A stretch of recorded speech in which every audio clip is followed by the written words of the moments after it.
Game of Thrones, The Wrath of the Sleeping Dragon. This video is purely for entertainment and does not infringe on copyrights or laws. The rights to the novel and image belong to the original author. We do not claim ownership. Don't like waiting and want to listen to this fanfic in full now? Subscribe to our Patreon, where you'll find the best fanfics. Chapter 126 Witchcraft. Now the Dothraki have already entered Goldoha, and the Andalus army is losing ground and on the verge of collapse. However, at this moment, the situation suddenly changed. A black rain of arrows fell from the sky. Puff puff puff, arrows soaked in kerosene fell into the Dothraki crowd, instantly setting off a bloody storm. The flaming arrows penetrated into the flesh and blood, and the Dothraki warriors screamed and fell off their horses. Some arrows that did not hit the enemy fell to the ground, and the flaming arrows touched the kerosene sprinkled on the ground, as well as the hay and firewood and other combustible materials. Holy fire suddenly sprang up as if by magic. In an instant, the flames shot up into the sky. The Dothraki were completely unprepared.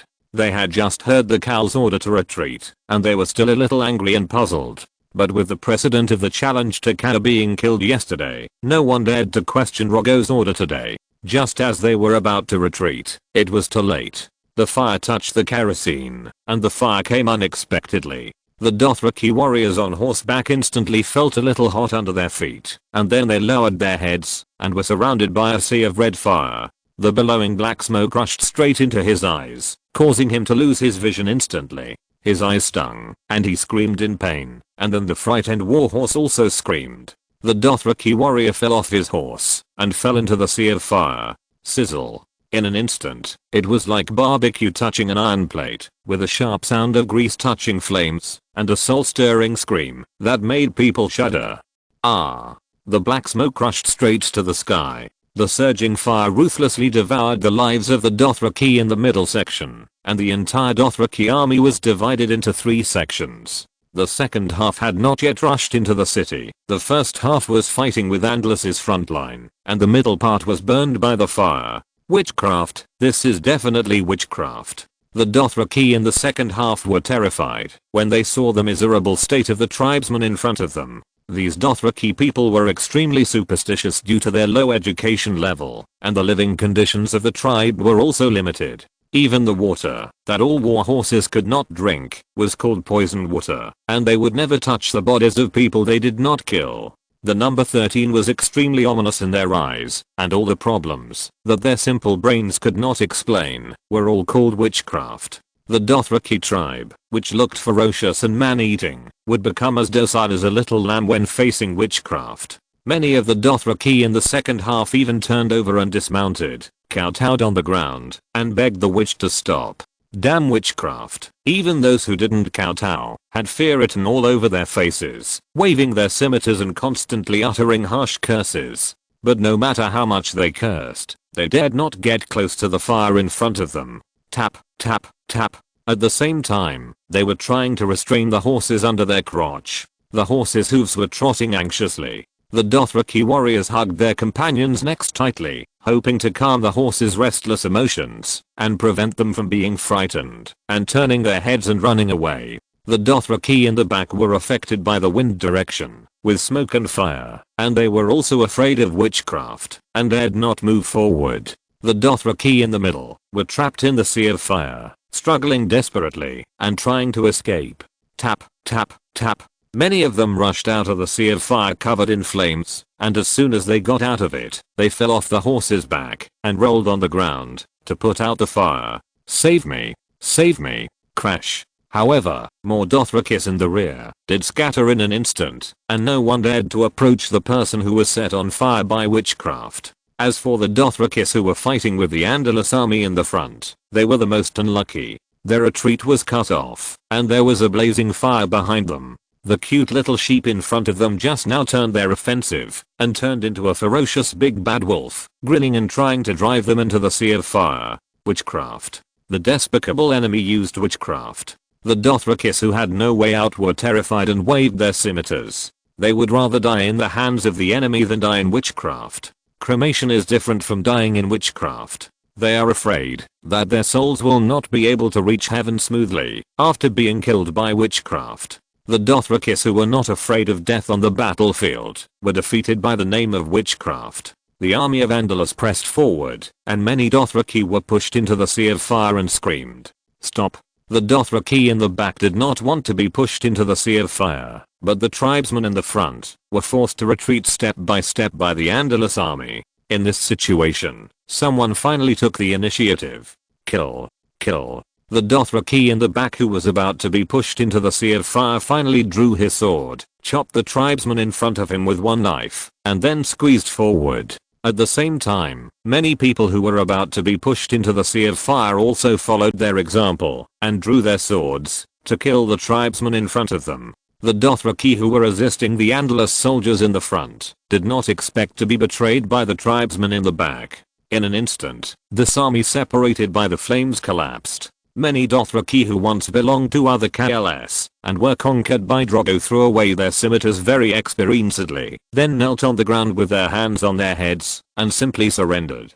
The worst outcome is to be hacked to death, which is better than being burned to death. The best outcome is that they may be sold as slaves. There are actually many Dothraki in the slave market. These slaves are fierce, strong in combat, and not very expensive. Many gladiatorial arenas and caravans are willing to buy Dothraki as warriors. After someone took the lead, the rest became much smoother, and at the same time, they lost contact with the cow, so large groups of Dothraki threw down their scimitars and knelt in surrender. Gather the horses. Tie these people up. Then the Andalus soldiers who rushed over pushed the remaining stubborn Dothraki into the sea of fire, or besieged and killed them. The surrendered Dothraki were tied up, and their horses were also gathered. In the distant sunset sea. Look. What is that? The Ironborn, whose rebellion was suppressed not long ago, now raised their heads and looked at the sky. A blood-red comet with a long tail lit up most of the sky. Its light was even brighter than the moon. This is. An old Iron Man looked at the sky, his face pale and his cracked lips trembling. Chapter 127. Unprecedented changes in a century. This is the wrath of the drowned god. Some of the older Ironborn looked at the blood-red comet above their heads, their fingers trembling slightly, and then they knelt on the ground and kowtowed continuously. This is the punishment from the drowned god, because he is dissatisfied with us for not restoring the ancient road. The vigorous rebellion in the Iron Islands was completely suppressed in less than a year, and the Ironborn died and were injured. Now that this incident has just happened, everyone naturally associates this red comet with the wrath of the drowned god. Large groups of Ironborn knelt on the ground in panic after hearing this, and kept kowtowing in the direction of the red comet, hoping to extinguish the wrath of the drowned god. In Pike City, Balon Greyjoy, who had just put on the crown and took it off not long ago, was now in the middle of the rope bridge. His cheeks seemed more desolate and vicissitudes than before. Listening to the raging waves of the sea under his feet and the reports of his trusted subordinates, he looked up at the red comet above his head and remained silent for a while. At the same time, people from all over Westeros also saw the red comet. The distant wall.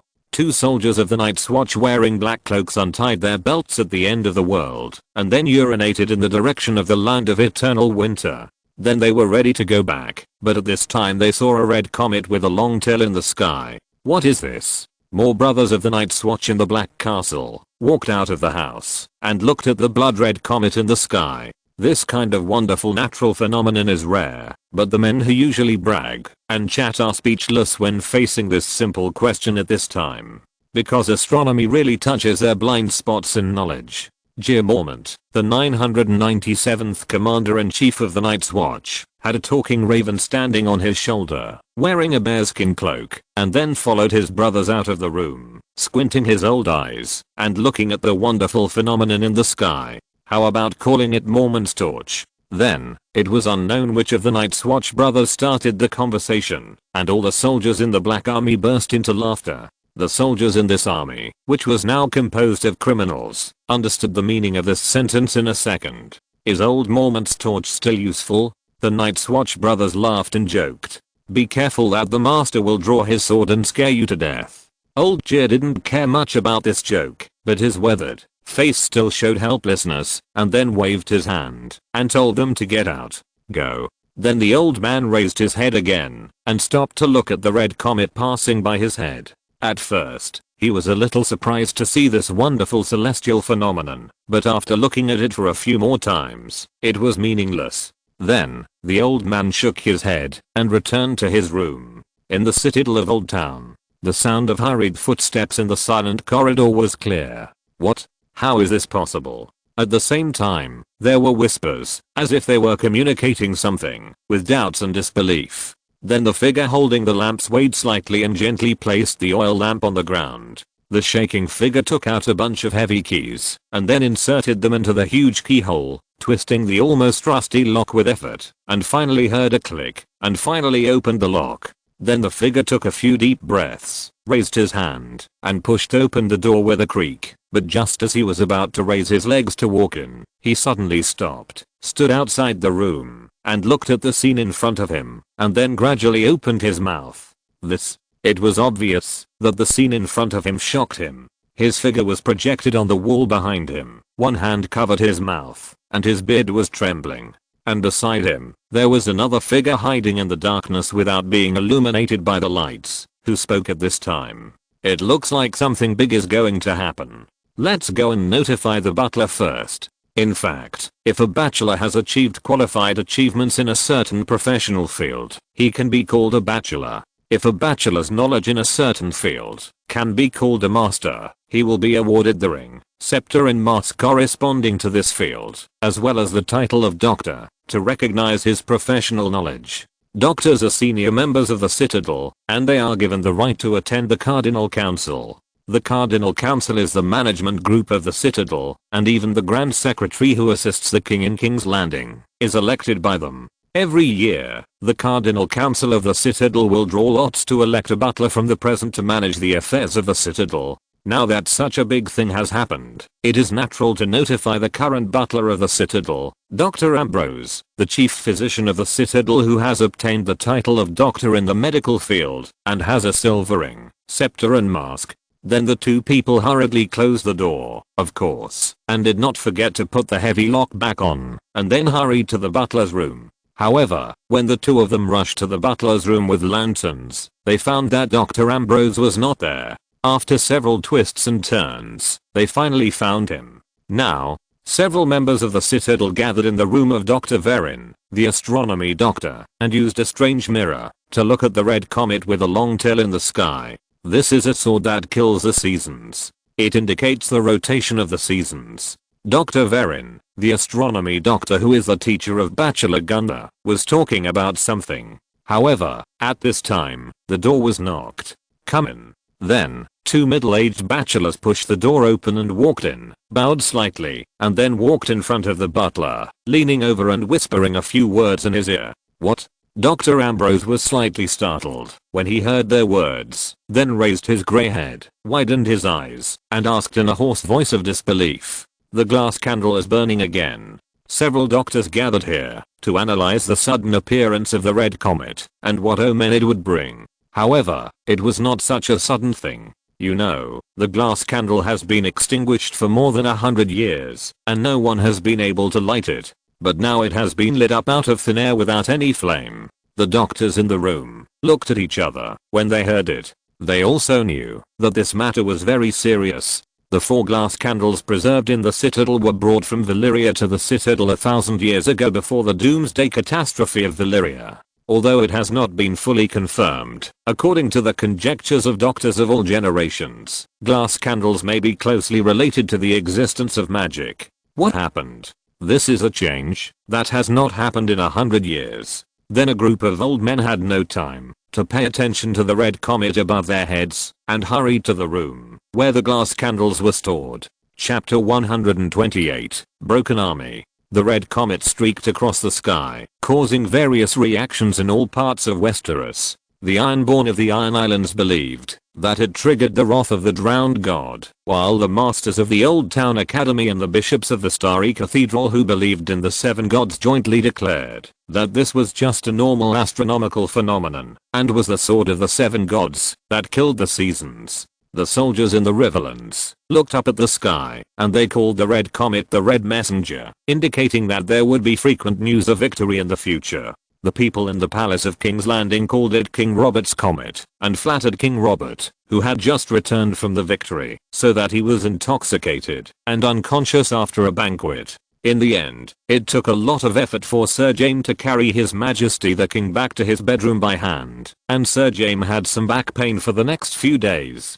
However, some citizens of King's Landing also called the Red Comet the Red Messenger, and some called it the Dragon's Tail Star. The last embers of Targaryen gradually became powerful in the continent of Essos across the narrow sea, with several citizen towns and a territory no less than that of a country, and these news gradually spread to King's Landing with the exchanges of caravans. Although the Red Castle has issued an order to strictly block these news and catch those who gossip, the gold cloaks in King's Landing are also jumping up and down. However, for this densely populated giant city-state with more than 500,000 people, it is still a bit powerless. So many people can't just clean up the fesses and farts produced every day, let alone control the mouths of so many people. Some people think Baratheon is good, and some people think Targaryen is good, so the meaning of the name Dragon Tail Star naturally becomes blurred. However, in a blacksmith shop in King's Landing, a little boy with black hair thinks it looks like a flaming red sword taken out of a forge. But this is insignificant. On the battlefield of Gordoho, the war has reached its final stage. In the name of the 7 gods and the Mother River, Viserys wore a helmet and armor. The bright silver armor reflected the brilliant light in the sun. He held a spear in one hand, and the long mane of the white horse fluttered.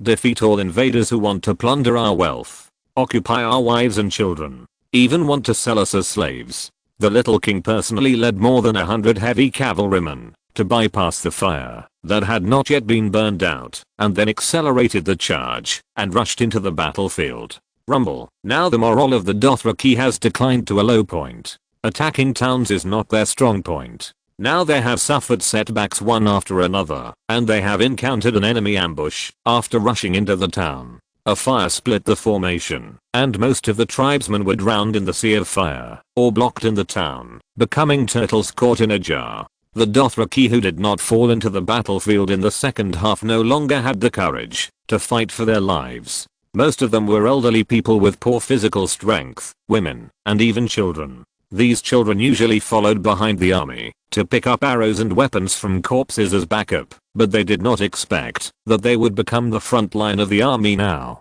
At this time, the earth in the distance shook slightly, and a dull roar was ringing in the hearts of every panicked Dothraki. Without the cow, the Dothraki were like a pack of wolves without a leader. They did not know what to do at this time. Hey, the chaotic and noisy Dothraki language kept ringing. They were talking about their ideas, but no one had the right to command everyone, because their Khal was trapped in the sea of fire and had not escaped yet. Perhaps he was dead. It seemed that they felt the coming of danger. Tap tap. The horse hoof stepped on the ground uneasily, and the Dothraki people sitting on horseback looked at each other and tightened the reins in their hands. They and their companions under their crotch smelled the uneasy smell in the air, but the next scene told them the answer. On a high hill not far from them outside Gordo, a group of knights in armor swept past the hills, reflecting a dazzling light in the sun. The heavy cavalry of Andalus, armed to the teeth, came roaring, and the heavy hooves of the horses stomped hard on the ground, raising dust like a long dragon of smoke. The silver-armored knight in the front, riding a beautiful white horse, stepped on the stirrup, holding the reins with one hand, leaning down slightly, and galloping down close to the horse's back, holding a spear in the other hand, was the first to kill into the crowd of Dothraki.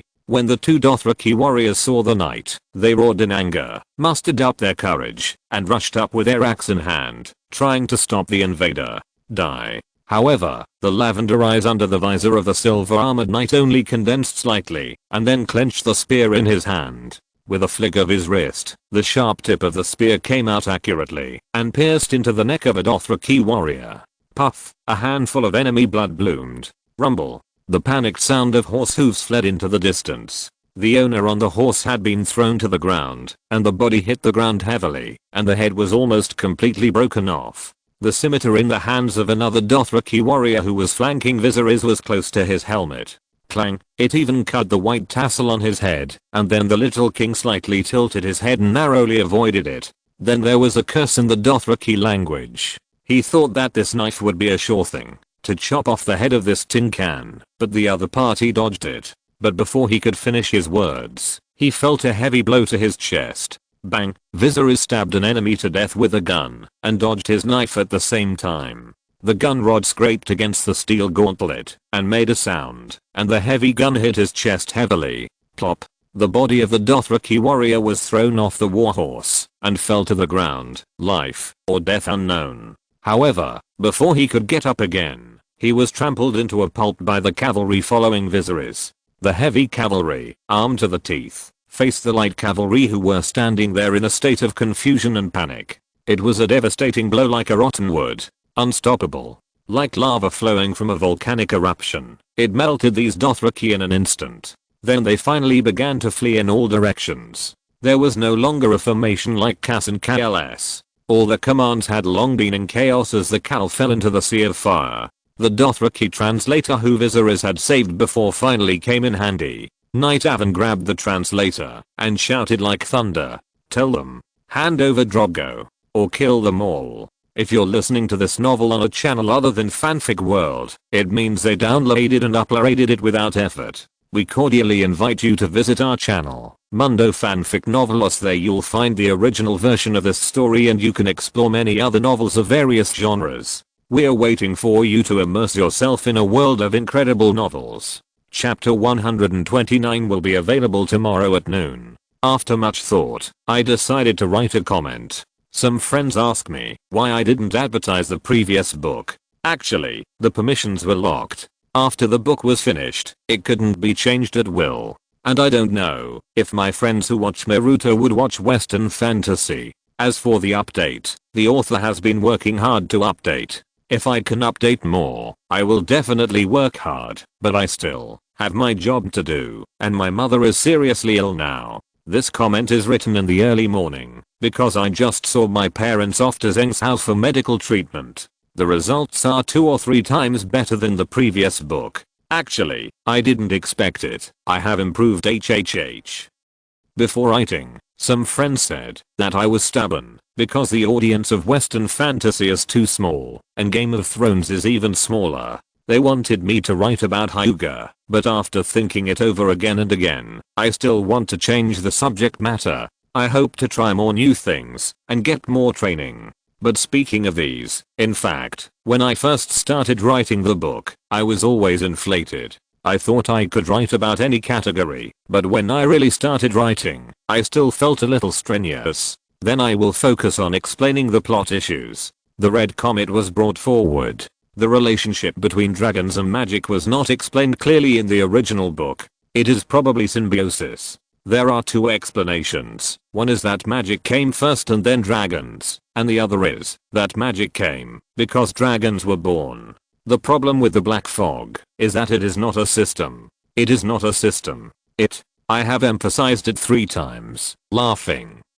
In fact, the text deliberately emphasized many times that the words composed of the Black Fog are in Valyrian, not Chinese, and it is expressed in the broad sense of the sun, moon, water droplets and soil, representing the primitive civilization's worship of nature. However, later, due to strong requests from readers, it was changed to strength, system, agility, etc. As for whether you are familiar with the plot, actually speaking from the perspective of a reader or viewer who has read it once, I can't remember too many details. Of course, some friends read it more carefully than me. Really, except for a few important families, I don't know any of the rest. When I started writing it, I looked up information and learned a lot of the huge story background behind it. If you are not a fan of Game of Thrones, you probably won't know so much. For example, the witch Mary Mazdur that everyone dislikes. I don't think many friends remember who she is. HHH.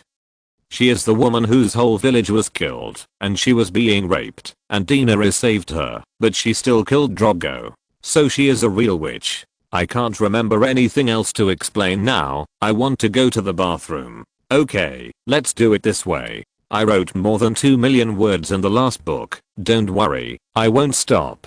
Baby, see you tomorrow. Chapter 130 ending.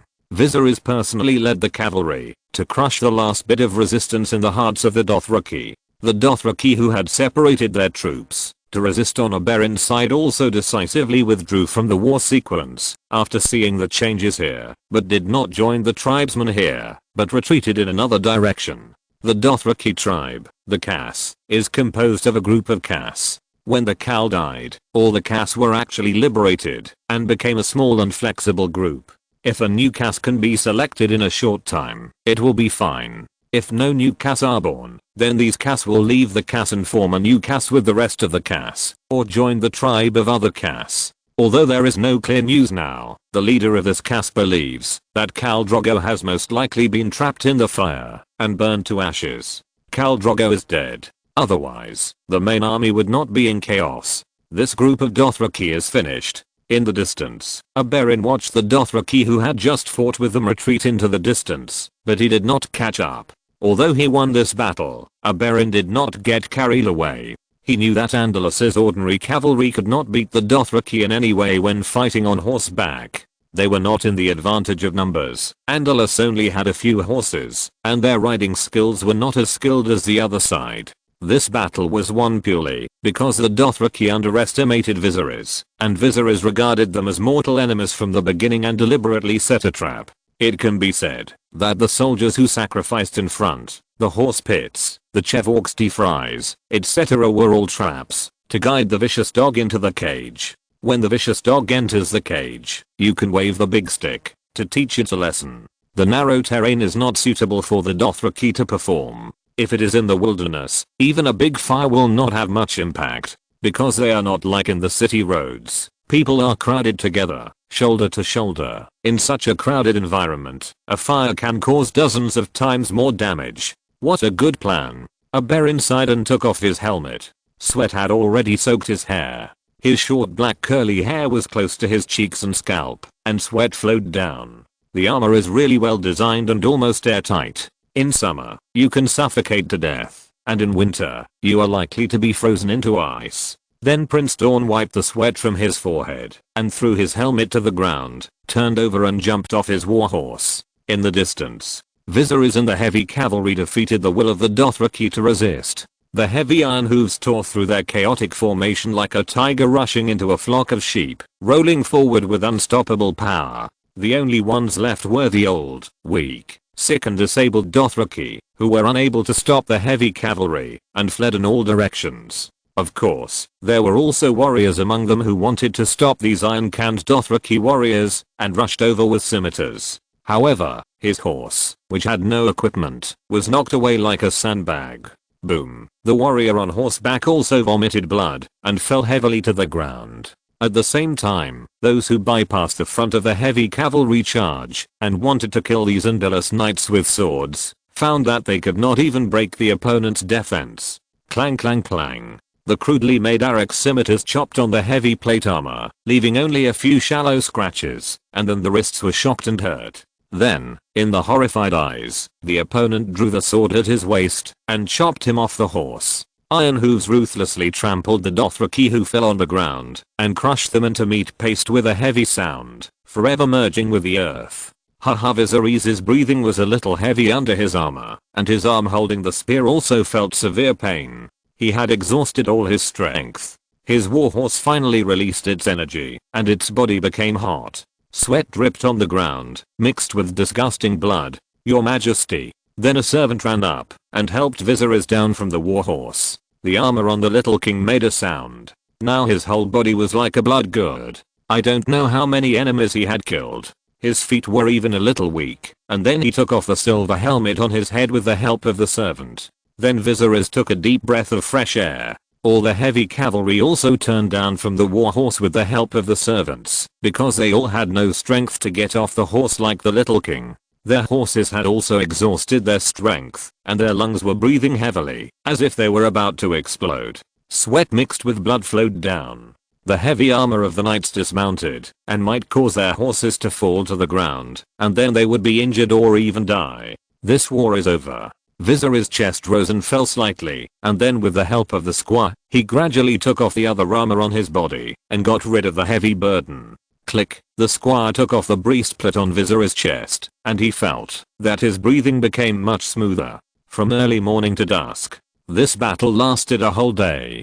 And now, except for the corpses all over the ground, there are no Dothraki figures around, some dead and some fled, running away in all directions. The afterglow of the setting sun sprinkled on the messy battlefield. Even if Viserys wanted to chase, he didn't have the strength to chase, not to mention that their horses were not as fast as the Dothraki. Has Drogo's body been found? Viserys took off his armor and sat on a Dothraki corpse without feeling dirty. He took 2 deep breaths and wiped the sweat off his face, then asked, "I don't know." The attendant shook his head slightly. He had not received the news yet, Your Majesty. However, at this moment, a fast horse came running from a distance. A soldier on the horse came to report the news. He came to Viserys and then got off the horse. "Your Majesty, Khal Drogo's body has been found." "Really?" Viserys stood up suddenly after hearing the soldier's words, and then he felt dizzy. "Your Majesty." He was then supported by the guards beside him.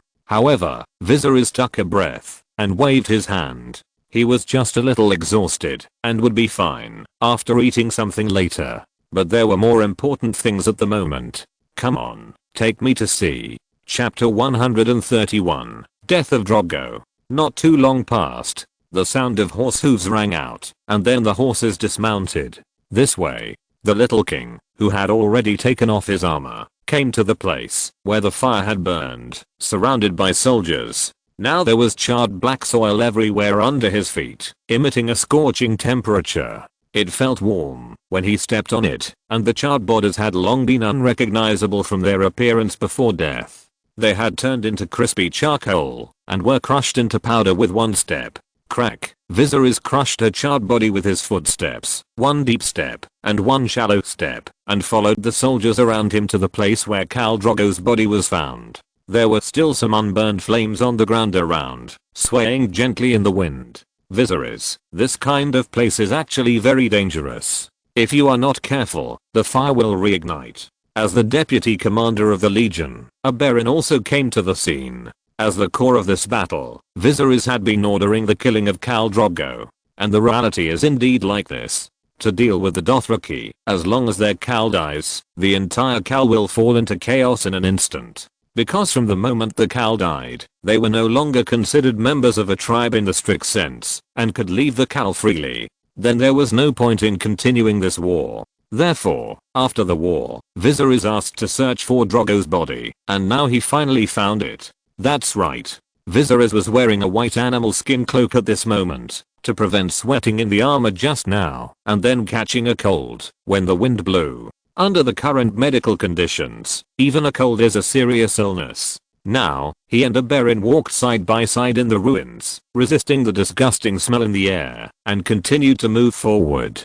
Go, get out of the way. Then the attendants separated the soldiers who were watching in front. "Your Majesty. Your Majesty, Prince." While cleaning the battlefield, the Andalus soldiers who were surrounding Drogo's body saw Viserys and Oberyn coming side by side, and hurriedly made way. "Yeah." Viserys looked a little tired, but nodded slightly, and patted the shoulder of the soldier next to him. Then, without saying much, he walked into the scene that was being watched. There were 3 bodies on the scene, which had now been sorted out, and the other charred bodies around were cleaned up. "Your Majesty, Prince." The officer in charge of cleaning the battlefield here also had a black face from smoke and fire, and he was reporting to Viserys. "When we found them, they had been buried under many bodies, and it took a lot of effort to dig them out. But some of their bodies are still incomplete. The 3 charred bodies on the ground were not complete, and some of the things on their bodies were incomplete. These soldiers had tried their best to piece together their parts from the sea of corpses, but there were still many things missing.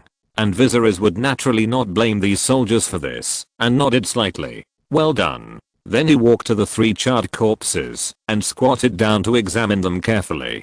Viserys did not recognize the other 2 corpses, that looked a little weaker, but he recognized the strong corpse in the middle at a glance. "This really looks a bit like Drogo." When Viserys saw him, he felt that the big stone in his heart finally fell to the ground. Although the corpse had been burned beyond recognition, he could still vaguely recognize it, based on his previous dealings with Drogo. It should be him. Oberyn was also beside Viserys. He and Drogo had fought at close range on the battlefield, so he had a deep impression of him. Now the charred corpse was tall, and it could be seen that he should have been very strong when he was alive. Not much different from Drogo, but the braid on the top of his head had been burned clean. Otherwise, this would be the most powerful evidence. It's a pity that his hair was burned off. Oberyn was not timid at all and raised his hand to fiddle with Drogo's head. No one in this kingdom has longer hair than Drogo. It is said that this guy has never lost a battle since he was born. Although the last fight ended in a draw, Oberyn had a feeling that he might not be Drogo's opponent. This Dothraki Horse King seemed to be a terrifying killer born for battle.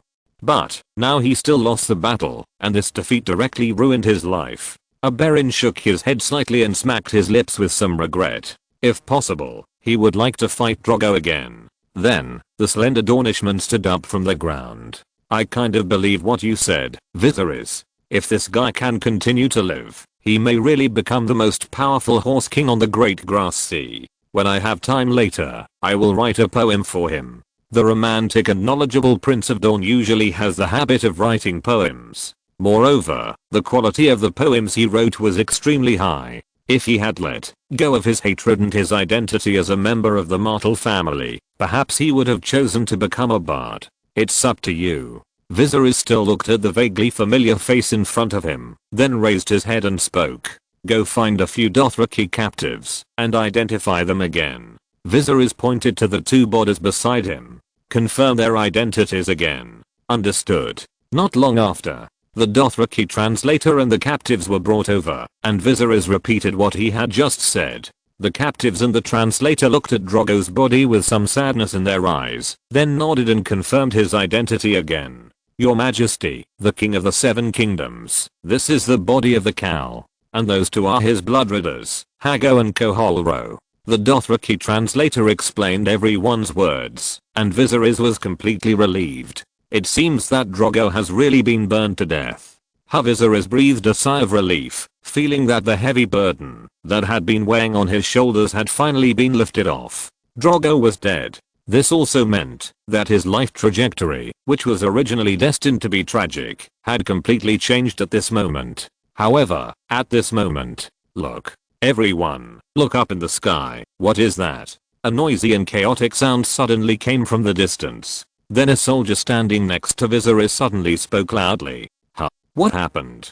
Viserys and the many Andalus soldiers around him also heard his voice, and then they all raised their heads and looked at the sky. Then they saw a red comet with a long tail cutting through the entire sky. This. Viserys looked up at the gorgeous and beautiful red comet in the sky, and his eyes widened slightly. Chapter 132 An Unexpected Accident. This is. Viserys stood in front of Drogo's body and stared at the sky with the soldiers around him. The smoke around them had not yet completely dissipated, and everywhere there were charred corpses, tattered armor, injured soldiers, and only half of the flag. The catastrophe on the ground and the splendor of the sky formed a sharp contrast. This represents your Majesty's victory over the Dothraki. This is the gospel from the seven gods. People whispered in low voices, shocked by this beautiful astronomical spectacle. At this time, an Andal soldier spoke in a low voice, and it was obvious that he was flattering Viserys. However, his words were immediately refuted by a Rhoynar soldier. You old bald head is farting again. We are now by the Mother River. This must be the blessing of the Rhoyne River to your Majesty. The two soldiers were arguing in a low voice, but it was obvious that they had a good relationship and were mostly joking. So beautiful. Just like a ruby. And there was also a soldier standing next to Viserys looking at the sky and couldn't help but murmured slightly. Sure enough, every place and every person has their own interpretation of this red comet. But making a wish to the comet is still something that many people do by chance. They place their hopes on the illusory natural scene. Viserys' first wish is naturally to survive and hope to live a better life. If he can go further, he naturally hopes to take back the Iron Chair, because this is what he promised his mother's request. The soldier's wishes are more plain and simple, to get promoted and make a fortune, just as he even looks at a comet like a gorgeous ruby. Viserys looked at the comet above his head, and then suddenly felt a bit inexplicably desolate. I don't know what kind of emotion it comes from. Is it that killing Drogo finally completely changed the past destiny, or is it because of the confusion caused by the unclear cognition of the future. Although he can't remember the exact time, Viserys still remembers that this red comet should appear after his sister Daenerys grows up. It also seems to represent the return of magic. Just as his magic and mystic advisor Lady Mary said, she sensed that the power of magic was reviving. However, the reality is that Daenerys is only 6 years old now, which is why Viserys is confused. Everything has been advanced. The changes in the world line, even directly advanced by 7 or 8 years, made Viserys feel that an inexplicable fear was constantly invading. This fear comes from the unknown, just as people are always afraid of what they can't see. Darkness, the devil, the future there will be. Then Viserys sighed and patted the shoulder of the daydreaming soldier. No. The little king looked up at the sky again. Now the sunset was setting, and the sky was gradually getting dark.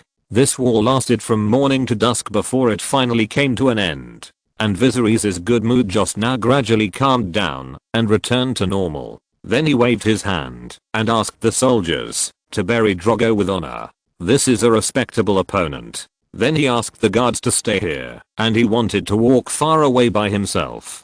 Bad mood. Oberyn seemed to notice that the little king's mood suddenly changed. He was also looking up at the blood-red comet above his head, but he didn't see any special meaning of the comet. Then his dark eyes looked at Viserys back. Yeah, I want to walk alone. However, Viserys didn't turn around but just waved his hand, which was considered a response to Oberyn not far away. Okay. The middle-aged man spread his palms, and his short black curly hair was blown by the wind. He didn't know why Viserys suddenly became depressed, but he still wanted to persuade him, but he didn't expect to be rejected directly. Then Oberyn thought of the handwritten letter from his brother from Dawn not long ago, and rubbed his temples slightly, feeling a little headache. How to say it? These days Oberyn has been looking for an opportunity to talk to Viserys about this issue. However, before he found a suitable opportunity, he was attacked by the Dothraki, and then he had no time to mention it. But this matter can't be delayed any longer.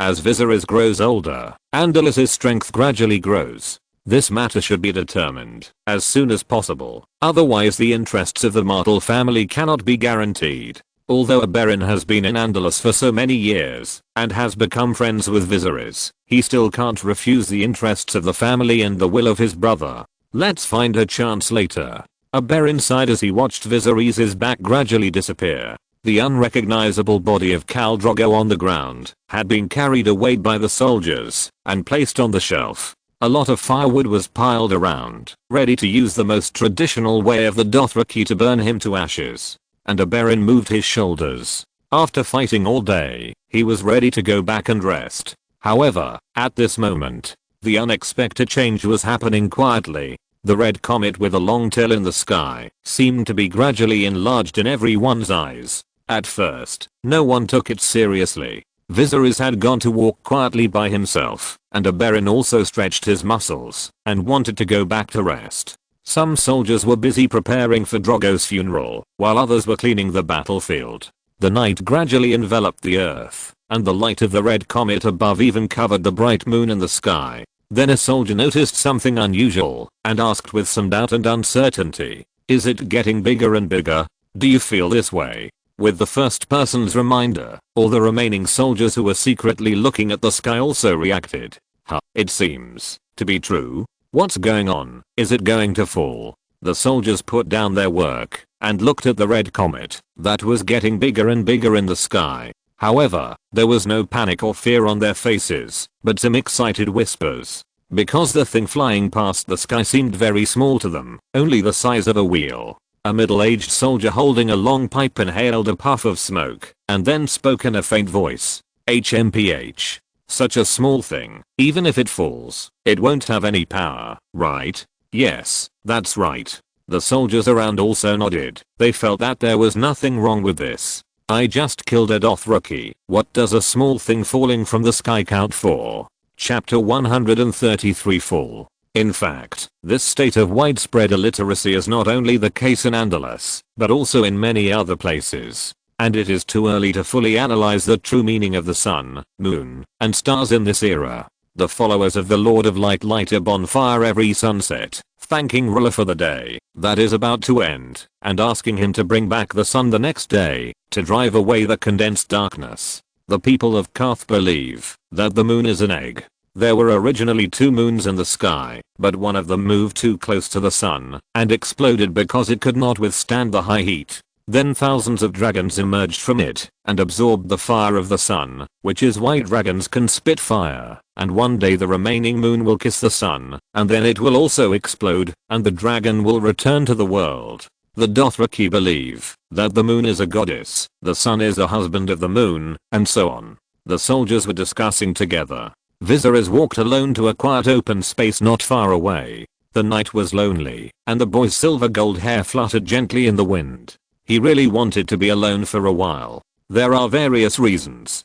Perhaps it was also the sequel of presiding over a war for the first time. People always have a moment of sage time after experiencing a major moment in their lives. Afterwards, the little king sat on a piece of land without dirt and blood. Clang. Then he pulled out the dagger he carried with him from his waist. With the bright moonlight and the light of the red comet behind and above his head, the smooth blade of the dagger reflected the light slightly. 3 seconds later, a ball of black fog arrived as expected and appeared in front of Viserys. The nature of the black fog has not been figured out by Viserys until now. However, one thing is certain, as long as he wants to gain power, he needs to keep killing other humans. Then absorb the black fog from their dead bodies to strengthen himself. Killing people can improve his strength. This is like making an evil and terrifying deal with the devil. It is inducing Viserys to become a demon. When the little king was most sad, helpless, and betrayed, and took a lot of hallucinogens, he once had the impulse to burn down Dragonstone. Would he become a god right there? But at that time, Viserys controlled his inner desire to grow wildly. Massacre of the city. A scene like the abyss of hell suddenly appeared before his eyes. Destroy the village. The iron hoofs of the Andalus Legion could easily flatten towns and villages, and all the innocent civilians captured could be chopped down one by Viserys. He didn't know what he would become if he really did that and accelerated his growth to the maximum extent. Become the biggest tyrant in Essos and Westeros? Or become a monster that is neither human nor ghost? However, as the power in Viserys' hands grew day by day, this twisted ambition in his heart actually grew with him. It's just that he has been restraining himself very strongly, even a little resistant. He never concealed his distrust of the Black Mist and always maintained a cautious attitude. The reason was naturally this deal with the devil, but he couldn't bear to completely sever the connection between them. That is, from now on, he will no longer kill anyone.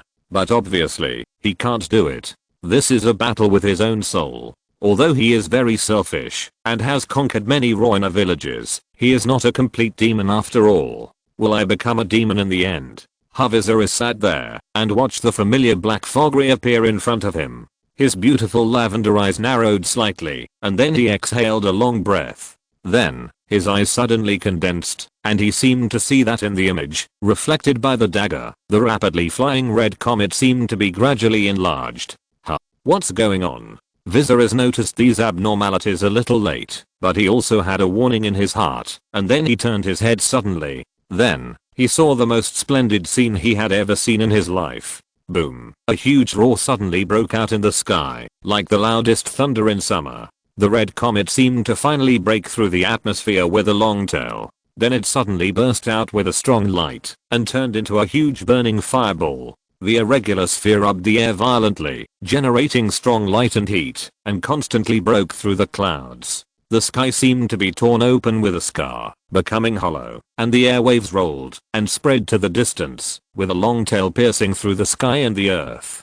It has never changed. It was like a dagger falling from the sky, grasped by an invisible big hand, and fiercely stabbed into the earth. Everyone was stunned by the scene in front of them. Viserys climbed up from the ground in a panic, holding the dagger tightly, and opened his mouth slightly, so that he could even swallow an apple, looking up at the sky in shock. The sky and the earth were as bright as day when the comet broke through the atmosphere, including Viserys, Aberin, Sir Avon, and the charred corpse lying in the firewood ready to be cremated. All the soldiers of Andalus were staring at the sky blankly, their cheeks illuminated by the strong light. Then, after just a dozen seconds, the red light that penetrated the sky and the earth finally hit the ground fiercely. Boom. The huge sound made everyone feel that their brains were blank, and then the whole world was quiet.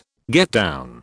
Viserys shouted loudly, trying to get the soldiers to get down, but no one could hear Viserys' voice anymore. Even he couldn't hear his own voice. He opened his mouth and tried his best to shout, but it was like a silent performance. Then Viserys lay on the ground alone in a mess. I don't know how long it has been. A few seconds? Or even more than 10 seconds or a minute? However, at this time, everyone's brain was blank, just confused. Then they vaguely felt the overwhelming airwaves rolling in, carrying dust and weeds and branches, like a bloody mouth, swallowing up the Andalus Legion in one bite. Everything in front of him was smoke and dust, and the wind was raging in his ears. Viserys was the first to get down, so he didn't suffer any damage. And I don't know how long it has been. But his ears seemed to finally hear the sound again, but his brain was still buzzing.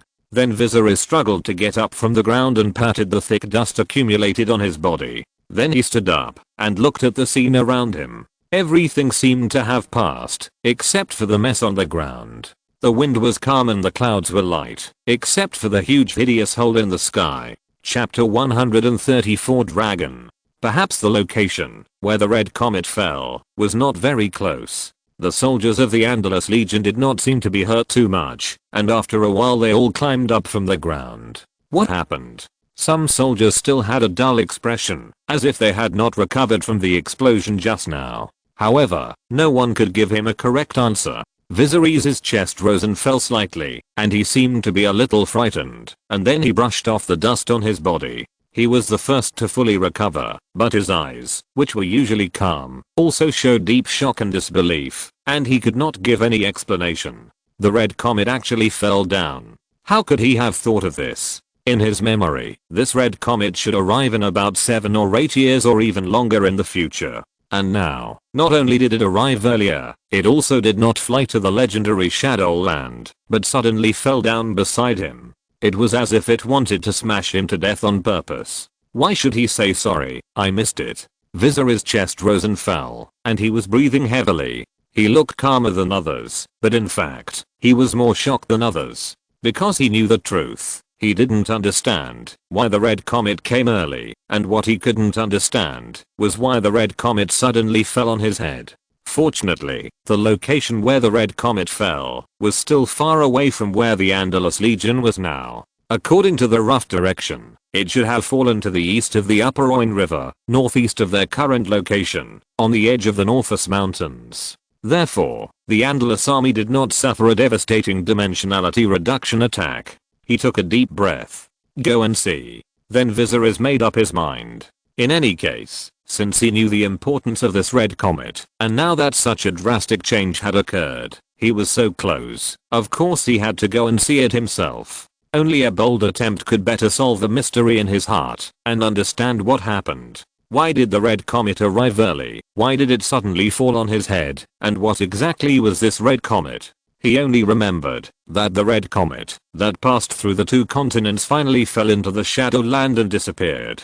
No one knew where it fell. Or did it just touch the planet closely and then pass by? Your Majesty, are you okay? At this time, his guards finally recovered from the explosion. Then they ran over to see if the little king was hurt. However, they found that Viserys seemed to have recovered earlier than them. At this moment, he stood in the mess, and he didn't know what he was thinking. Viserys was disturbed by the guard's voice, and then he came back to look at the guard's cheek, nodded silently, and tried to keep his voice calm. I'm fine. Then he paused slightly. Order everyone to check the damage, continue to clean the battlefield, and then rest on the spot. Go to the place where the star fell tomorrow morning. Understood. The red comet fell on the battlefield of Gedo, in the city of Andalus. The fire in the early morning was finally completely extinguished, and the guards walked into the city on the charred ruins. However, everyone was in a very sad mood at the moment, and they felt that there could be no survivors in the ruins. At first, there were 4 people trapped in the main castle, including 3 servants and Daenerys.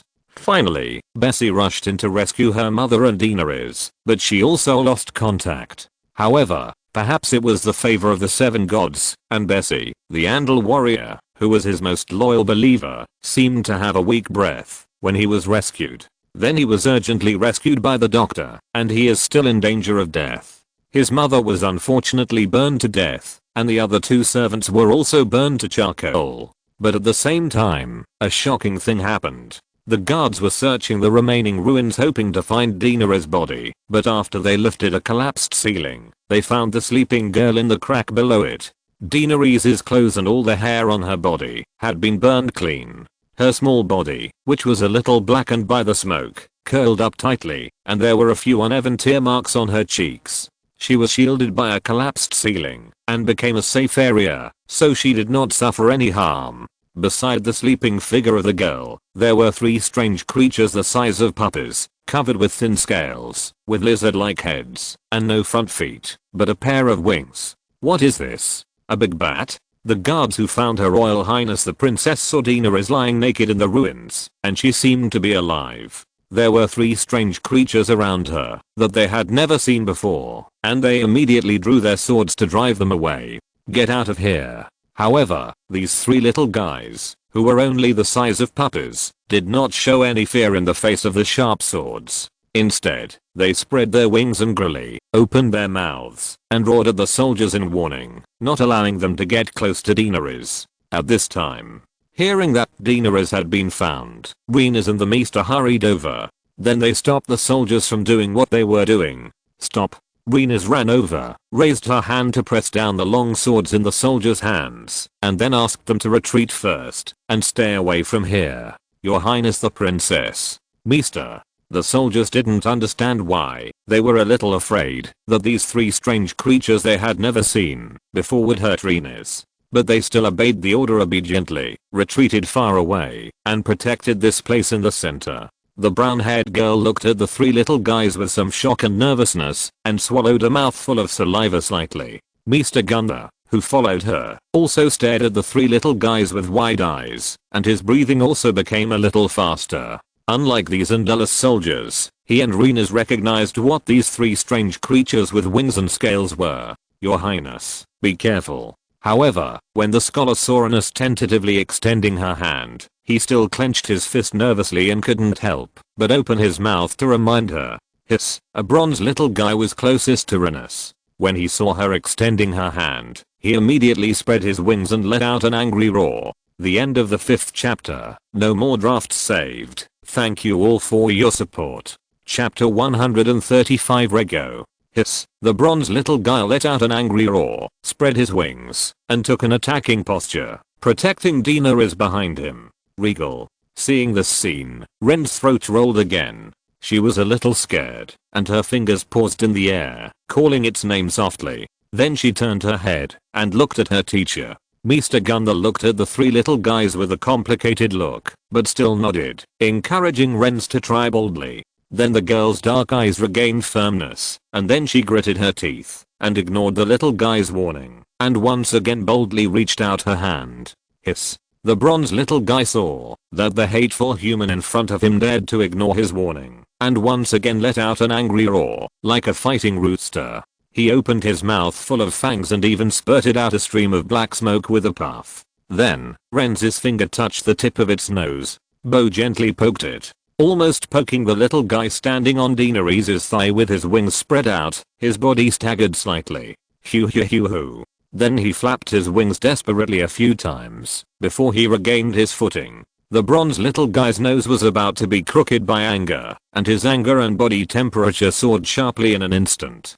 Because he felt that his dignity as the overlord of the sky was seriously challenged. Hiss, roar. Then he opened his mouth wide, and according to his instinct, he wanted to spray something more. However, at this moment, his nostrils suddenly moved slightly, as if he smelled something that made him close. Huh. The little guy stopped the movement of wanting to attack, and his wide mouth closed again. Then he sniffed his nose curiously. His anger disappeared unconsciously, leaving only the curiosity of the newborn about this strange world. Then he put his ferocious head in front of Renis's fingers, sniffed his nose hard again, and even gently touched the girl's fingers with his mouth. This comfortable sense of closeness that made him feel became stronger again.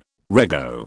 Renis's eyes were full of tension at this moment. She took a deep breath and continued to call softly. She had just mustered up the courage to touch the little guy, but now she regretted her reckless behavior. After all, Rego was not human and could not speak. She was afraid that the little guy would suddenly attack and bite off her fingers. However, gurgle, Rego's slender neck full of ferocity and elegance made an inexplicable sound. Then he suddenly took the initiative to put his head in the girl's palm and rubbed it slightly, like a puppy trying to please his master. The bronze eyes that were full of anger just now also became soft. Rego. The brown-haired girl's cheeks suddenly showed a surprised expression because she knew that Rego accepted her. Then Rinus took the initiative to hold the little guy in her arms more boldly, and this time Rego did not resist. But it did not get into Rinus's arms, but jumped onto the shoulders of the brown-haired girl, raised its head high, and spread its wings. Regal seemed to sense the half-Targaryen blood flowing in the girl's body and accepted Rinus. The other two little guys were also very intelligent and understood that the other party did not want to hurt their mother. Then, quick, be careful. The girl was still kneeling on the ruins, her brown hair fluttering in the wind, and she looked carefully at the green dragon lying on her shoulder. The Maester also saw the opportunity and waved his hand, and the rest of the soldiers came up and moved away Daenerys, who was still sleeping. Soon, the next morning arrived. The city that had been sleeping for a night regained new vitality. The clear and bright sunlight penetrated the bright windows and then sprinkled into the house, leaving a square-shaped light spot on the floor of the room. Because of the fire yesterday, the main castle of Andlesburg had been completely burned down, and now the ruins of the ruins have not been cleared. The two girls had no place to live and were forced to live in other rooms. The servants rushed to clean out two unused houses in the castle, but Daenerys didn't know why she hadn't woken up yet and had been in a coma. The Maester came to diagnose her in person, but couldn't find any clues. The little girl looked like she was sleeping soundly, but she couldn't be woken up, no matter how she was called. Then Rhaenys went to the battle herself and washed off the smoky dirt on her aunt's body. Her fingers gently stroked the girl's bald head. What was surprising and incredible was that Daenerys was trapped in the fire for half a day, and except for the dust and ashes and the hair being burned clean, she didn't suffer any damage at all. Although the three little guys accepted Rhaenys, they were still unwilling to leave Daenerys' side. But in Rhaenys' opinion, they wanted to play with water more. In the steaming house, the three little guys jumped into the water and got out again and again, flapping their wings constantly to make the house full of water, which made Rhaenys angry and hit them on the head one by one. Then the three little guys jumped onto the edge of the barrel and roared angrily at the brown-haired girl, as if they were arguing with her. But Rhaenys, who was worried and busy all day and in the middle of the night, had no time to argue with them. After washing, the girl's body was still white and tender, as if nothing had happened. She was still sleeping soundly, not knowing that she had just experienced a disaster. This was simply a living miracle. The red comet that passed overhead at dusk may have confirmed the occurrence of this miracle. Many soldiers who saw Daenerys being rescued without any damage believed that it was this red comet that blessed the princess. And it was the girl who represented innocence and purity among the seven gods. It was the girl who sent the red messenger to protect this innocent and pure girl. However, this rumor had not fermented for too long. After being reminded by the bachelor, Rhaenys immediately woke up. He hurriedly gave an order overnight. The fire in the castle must be kept strictly confidential. No gossip is allowed. If I catch him. Rhaenys wanted to say something cruel, but she was kind and could not be as cruel as Viserys. HMPH, I will definitely not let him go. She didn't say this in the end, but just snorted softly with a nasal tone. And it is strictly forbidden to discuss this matter in the castle. Do you understand? Yes, Your Highness. Then a strict gag order was implemented in the castle, prohibiting any clues of this matter from being revealed. If you're listening to this novel on a channel other than Fanfic World, it means they downloaded and uploaded it without effort. We cordially invite you to visit our channel, Mundo Fanfic Novelos. There you'll find the original version of this story and you can explore many other novels of various genres. We're waiting for you to immerse yourself in a world of incredible novels.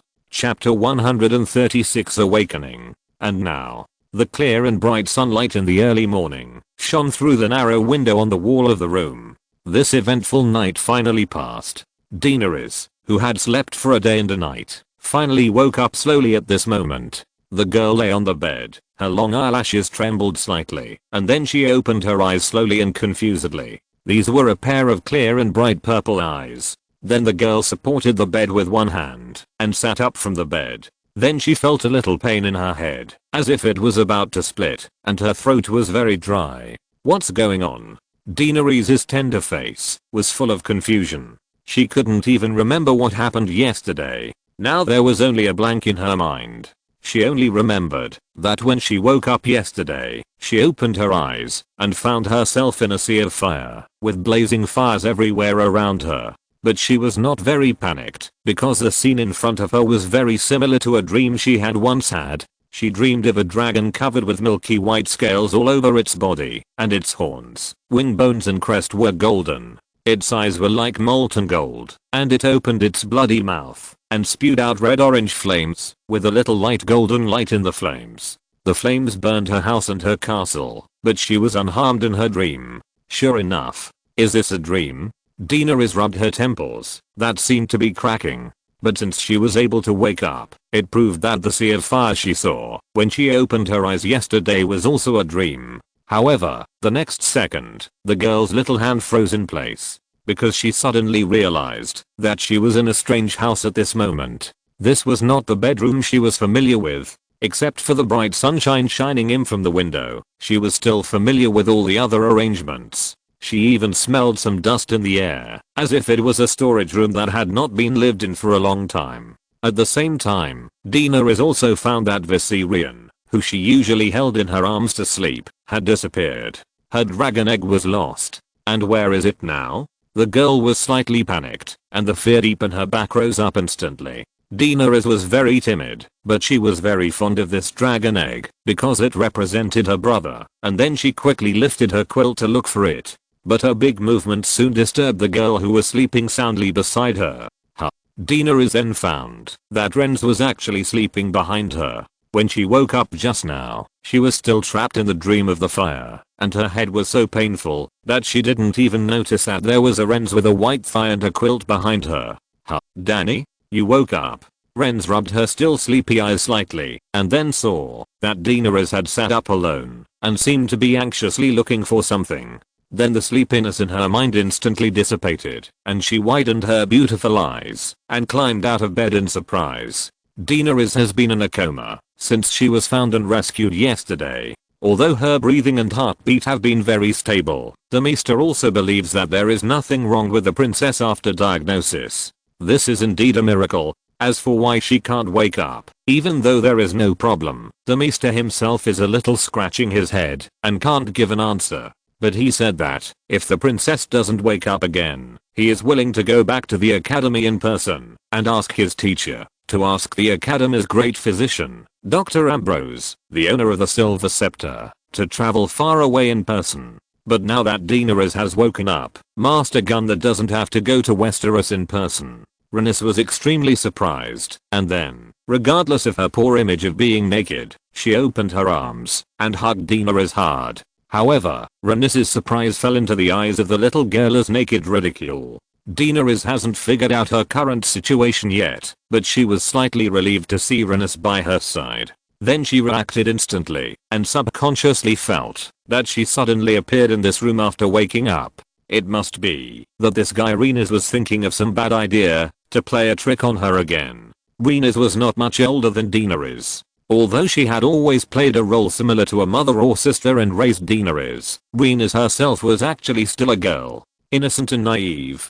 Her personality was much more lively than the shy Daenerys. Occasionally, she would come up with some small ideas to tease Daenerys, so the girl always complained to her brother and asked Viserys to support her. However, this time her brother was away for such a long time, and this hateful guy Rhaenys started to play tricks on her again.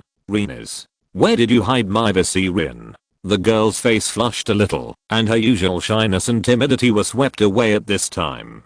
She angrily asked Rhaenys to return her dragon egg. She felt that Rhaenys had been plotting to get her dragon egg.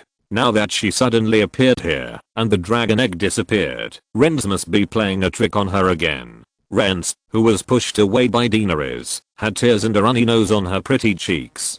Her 2 white legs were outward, and she sat on the bed like a duck. She blinked slightly, was stunned for a moment, and then made a sound. Ah. She didn't react to what Daenerys was saying at first. She seemed very angry. However, the brown-haired girl was very smart, and then she thought about it for a while, and understood what Daenerys was saying. Ha ha ha ha. Renz grabbed Daenerys' shoulders, and laughed so hard, that she fell backwards. The runny nose and tears, that had just come out of her tears were all laughed down. When Daenerys saw that Renz was still laughing, she became even angrier. Ha, you bastard.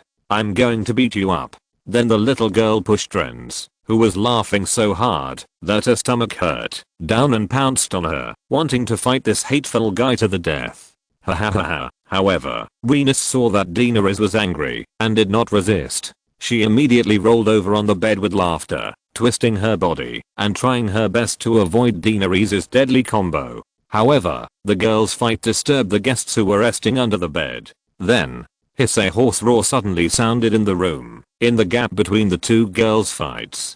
The girl who was fighting with Rhaenys heard the roar very clearly, and the angry expression on her face was slightly stunned, and her little hand also stayed in the air. What sound? Because she heard that the sound seemed a little familiar, and it seemed to sound not far from her ear. Then, Daenerys turned her head. Chapter 137 Balerion. Then Daenerys saw a little creature with milky white scales standing beside her bed. Its eyes were shining like molten gold, and it tilted its head, looking at the girl in front of it, with kindness in its eyes. Then it spread its wings, fluttered twice, and landed on Daenerys' shoulder with difficulty. Ouch. Daenerys was startled when she saw it suddenly fly over, and she let out a slight cry of surprise. However, for some reason, she did not dodge and let the little creature land on her shoulder. The sharp claws grabbed the girl's shoulder, but did not use force, as if afraid of scratching her delicate skin. What is it? Daenerys was startled, covering her mouth with one hand and looking at the little creature lying on her shoulder with curious eyes. For some reason, a strong sense of closeness was taking root and sprouting rapidly from the bottom of her heart. The girl was only 6 years old. She had never thought about what it would feel like to be a mother. However, at this moment, she suddenly had a strong feeling, wanting to love and embrace the little guy in front of her. It is like her own child. Daenerys was shocked by this bold idea in her mind, and she gently covered her mouth with a small hand. And Rhaenys, who had just been playing with Daenerys and laughed a little, sat up from the bed panting. Although she had seen them last night, she was still amazed by their violent beauty when she woke up and saw these 3 little guys again this morning. It's a dragon. Dany. Rhaenys calmed down her heartbeat that had just been playing. Then she looked at Daenerys' bald head and cheeks without eyebrows, smiled quietly, and then spoke in a calm and solemn tone. It's your Viserion.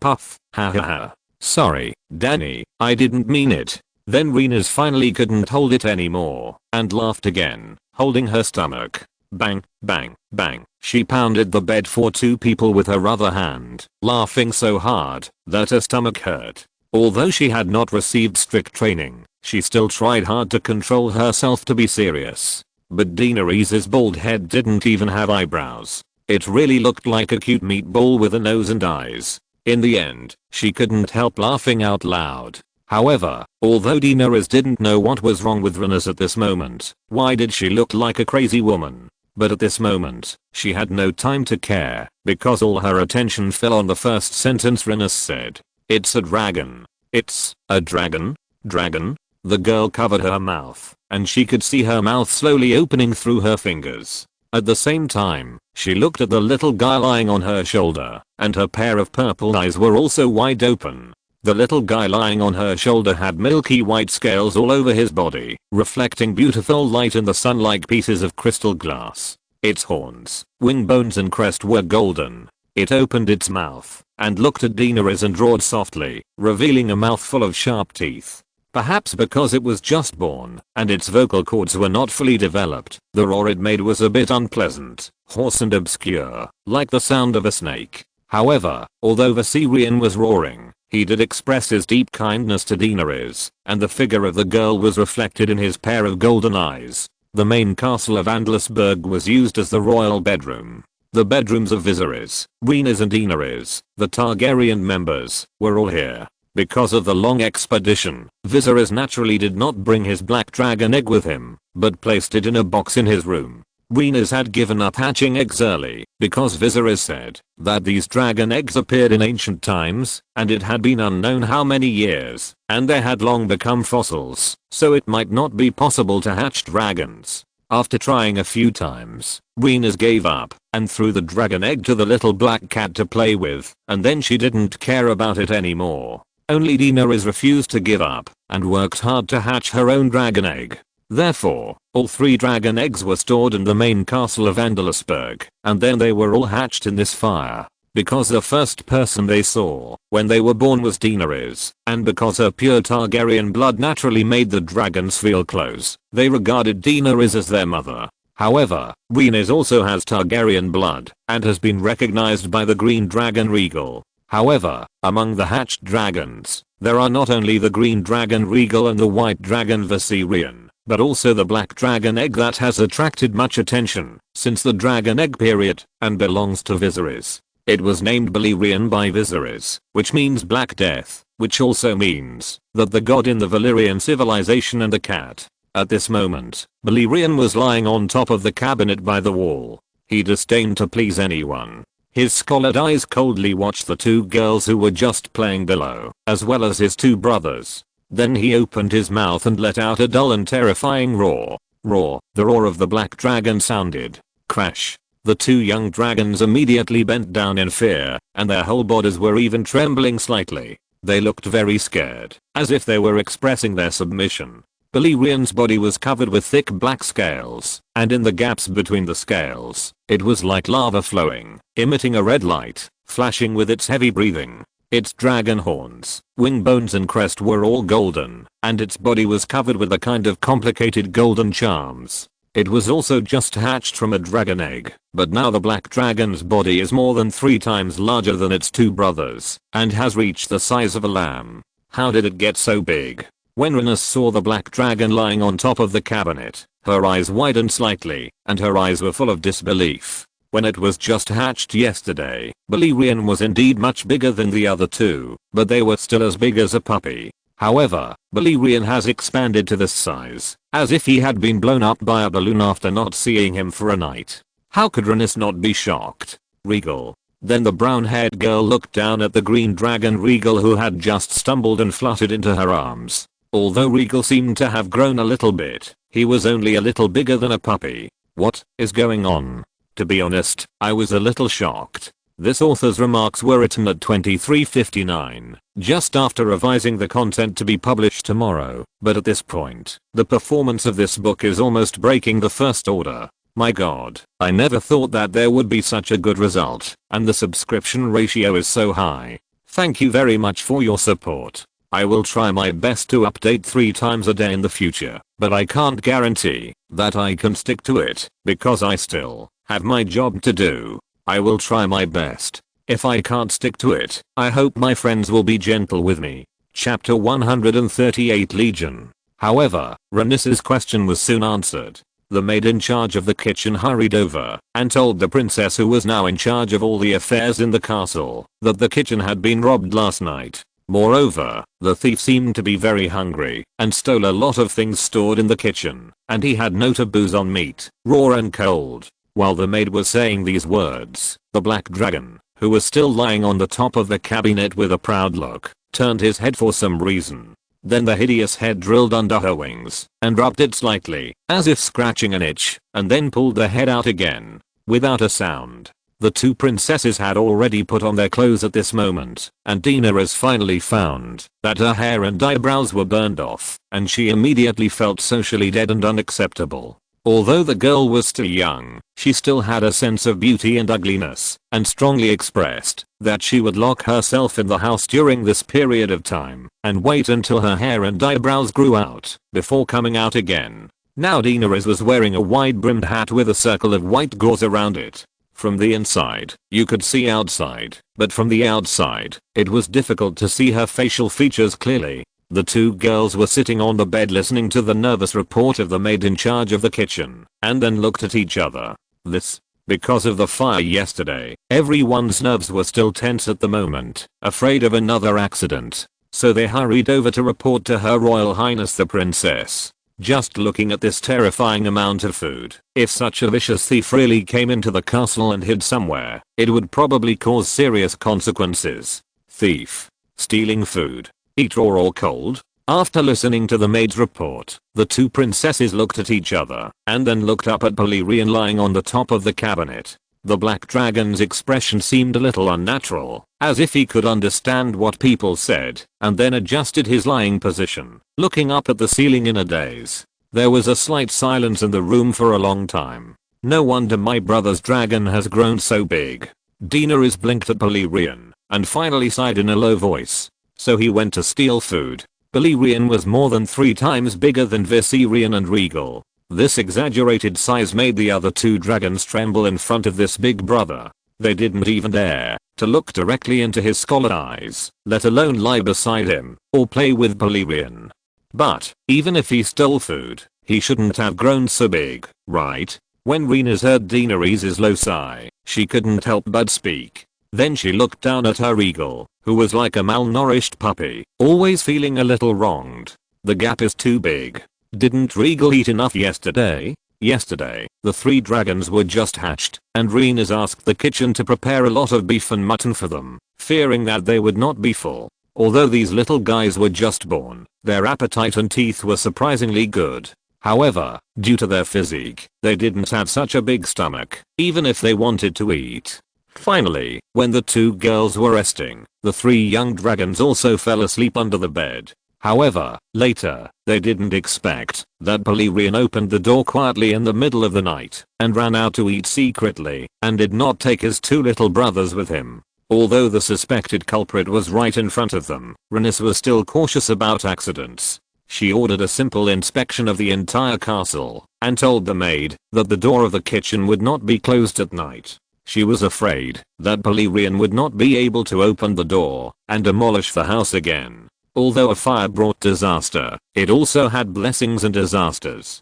3 little dragons were born in Andalus. In the distance, in the ruined city-state of Geldo. After a night of rest, the Andalus Legion once again packed up their bags and prepared to move camp and start a new day's journey. How is the supply?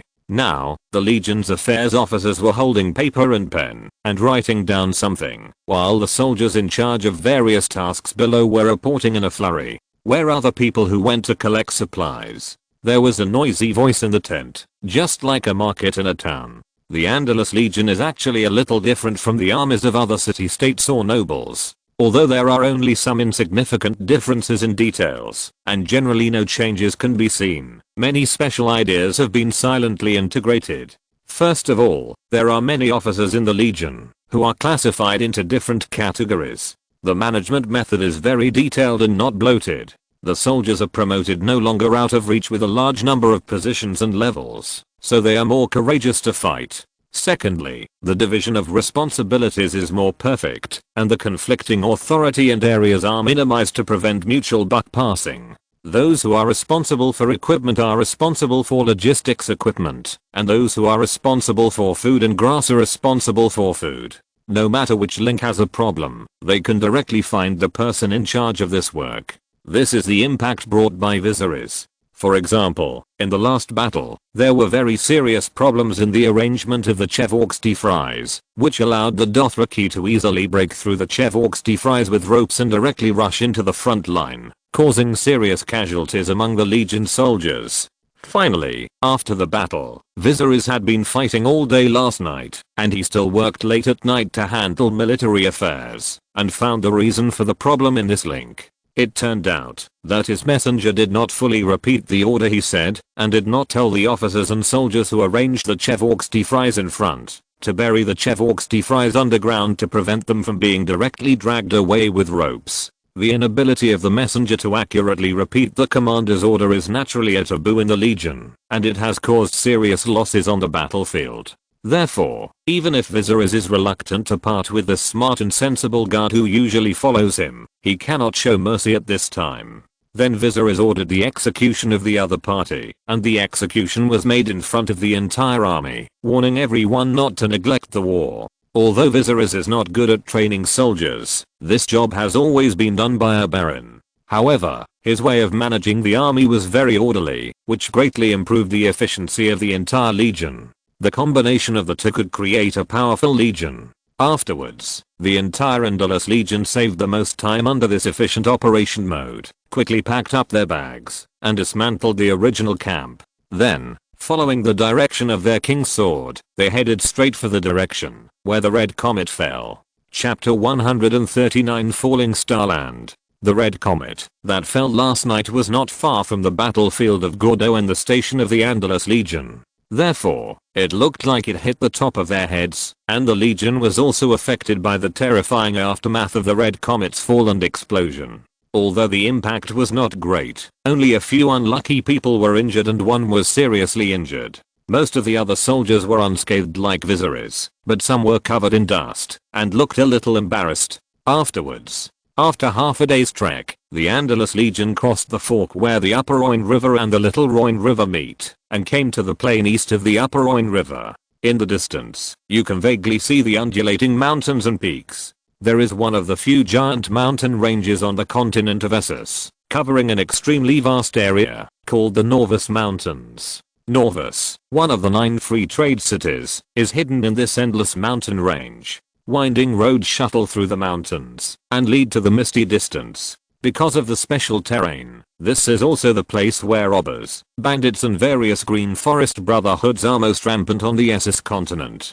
The surrounding city-states have repeatedly sent troops to suppress them, but they have not done their best. They were even beaten by these green forest brotherhoods who took advantage of the terrain and fled back in embarrassment. But now, although it is still far away, Viserys, surrounded by the Legion soldiers, has already seen the place where the red comet fell last night. It's there. There are other people around him who also saw it. It is a very eye-catching place. Billowing smoke is constantly rising. The sky is covered with smoke and the air is full of burnt smell. Cough cough. The soldiers of the Legion couldn't help covering their mouths and noses when they marched here, and then began to cough violently. Yesterday, they defeated the Dothraki and set a big fire. Although they were not greatly affected by the fire, they were still choked by the thick smoke and their noses and tears flowed down. They did not expect that they would still suffer such torture after leaving the battlefield of Jidoho and coming here today. Last night, the red comet turned into a huge fireball, broke through the atmosphere, and finally fell into the Norvus Mountains, and soon ignited a big fire. The mountains are densely forested, overgrown with weeds, and the wind is very strong, which is the best place for the flames to burn. The birth of such a natural disaster can hardly be stopped by human power, and we can only pray for the mercy of the gods to send down heavy rain to extinguish the mountain fire. Although they had seen the billowing smoke rising into the sky a long time ago, it was already dusk when the Andalus Legion really reached the foot of the edge of the Norvus Mountains. The wind direction also changed a little at dusk, turning to the northwest, and the soldiers who were a little uncomfortable with the smoke got some respite. And there was also a chance to arrive close to witness this horrific wildfire that swept the entire mountain. The flames illuminated the entire sky red, and it was almost impossible to tell whether it was day or night. At the same time, the flames were still spreading to other nearby mountains, and it seemed that it was an unstoppable trend. It's terrible. Seeing this horrible scene, everyone felt a little dry in the throat and couldn't help swallowing. Such a natural disaster is simply not a situation that can be changed by human power. Merciful Mother, I pray that you can send down holy water to extinguish this wildfire. Soldiers in the Andalus Legion have begun to silently draw prayer gestures and finally put their fingers on their brows and prayed silently. At the same time, the Rhoynar soldiers were also praying for the natural holy spirits such as mountains, rivers, etc. to stop this disaster. And Viserys saw all these scenes, but didn't say much. Since he chose to use the double-edged sword of religion, he had thought that it would be firmly bound to him. However, the benefits are still greater than the harm at the moment. Viserys' heart is like a mirror. He knows very well what he is doing and how to make choices. But he does not want to sever his ties with religion at the moment. Now, the most urgent issue for Andalus is still the issue of nationality. How should he make the Andals, Roiner and more nationalities fully integrated together like the Seven Kingdoms? When the Andalus army arrived at the foot of the edge of the Norvus Mountains, they found that there was already a caravan here that had arrived earlier than them.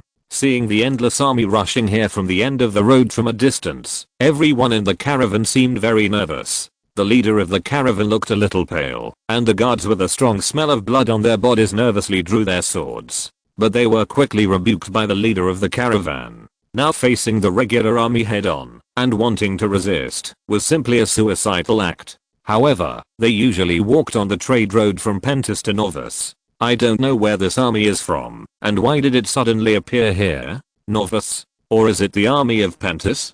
The army of Novus is full of bearded monks, holding battle axes, and marrying their long-handled battle axes through religious ceremonies. This army is obviously not bearded monks. As for Pentus, the number of soldiers they have is just barely enough to maintain the needs of city defense, and it is impossible to send out such a large army. Shit. They are probably here for Allah's gift. The leader of the caravan is a burly man with fierce eyes and a long knife on his waist. As soon as he finished speaking, the caravan exploded. No. This is a gift from the Lord of Light. Let's run away. Escape. It's impossible to escape.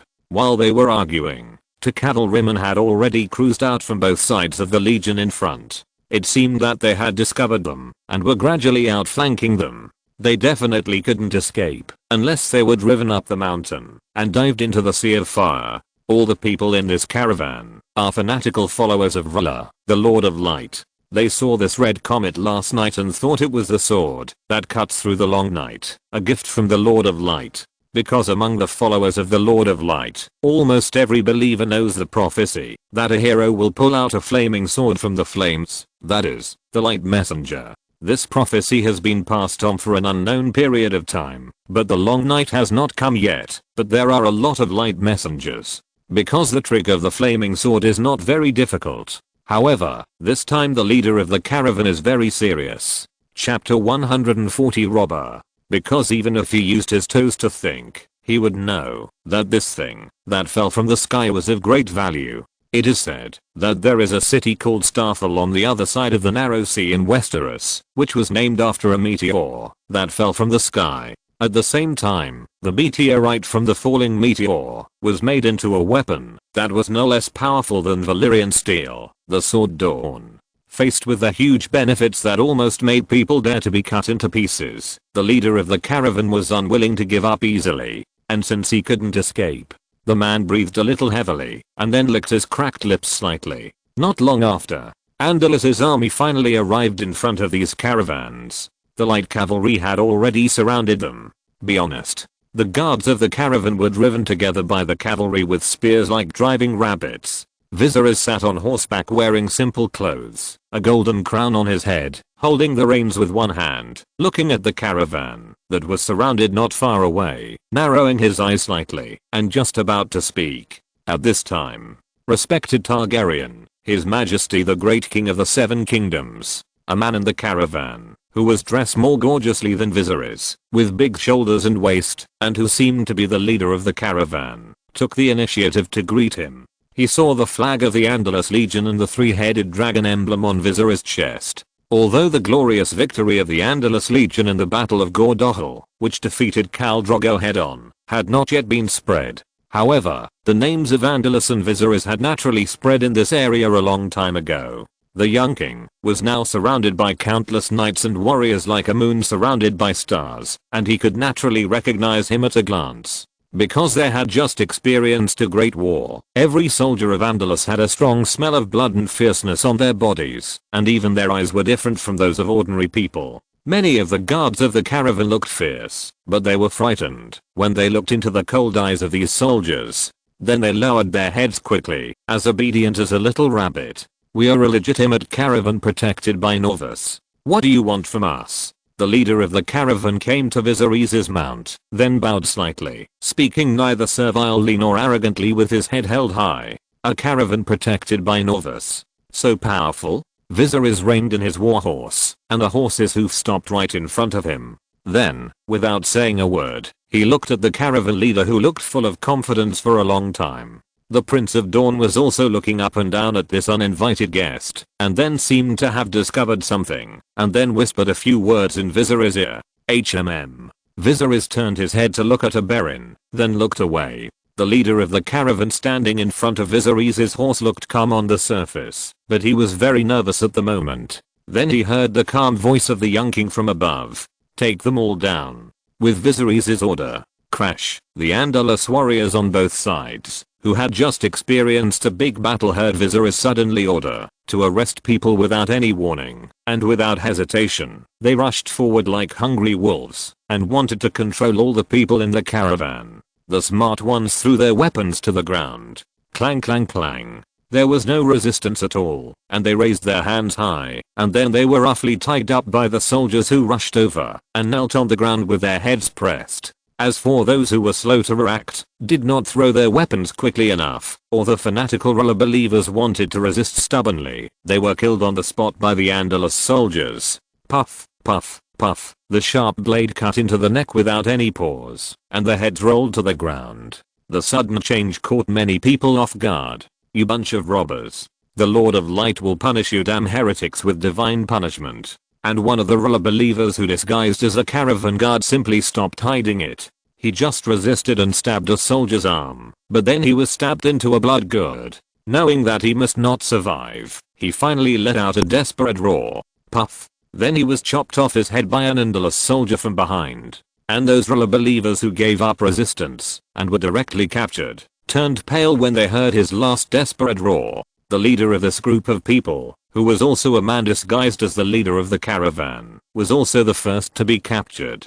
He was tied up and kneeling on the ground, and his face was extremely ugly at this moment, because he knew that he had been exposed. However, he didn't know where he eased the exposure. This famous young king, who was said to have fled from Westeros to Essos in his childhood, saw through his flaws with just one look. I've heard for a long time that a brotherhood that believes in ruler is wandering on this trade route. I didn't expect to run into it today. Viserys was still sitting on his horse, looking at this caravan disguised by more than 100 members of the brotherhood, watching the heads rolling down calmly without even blinking.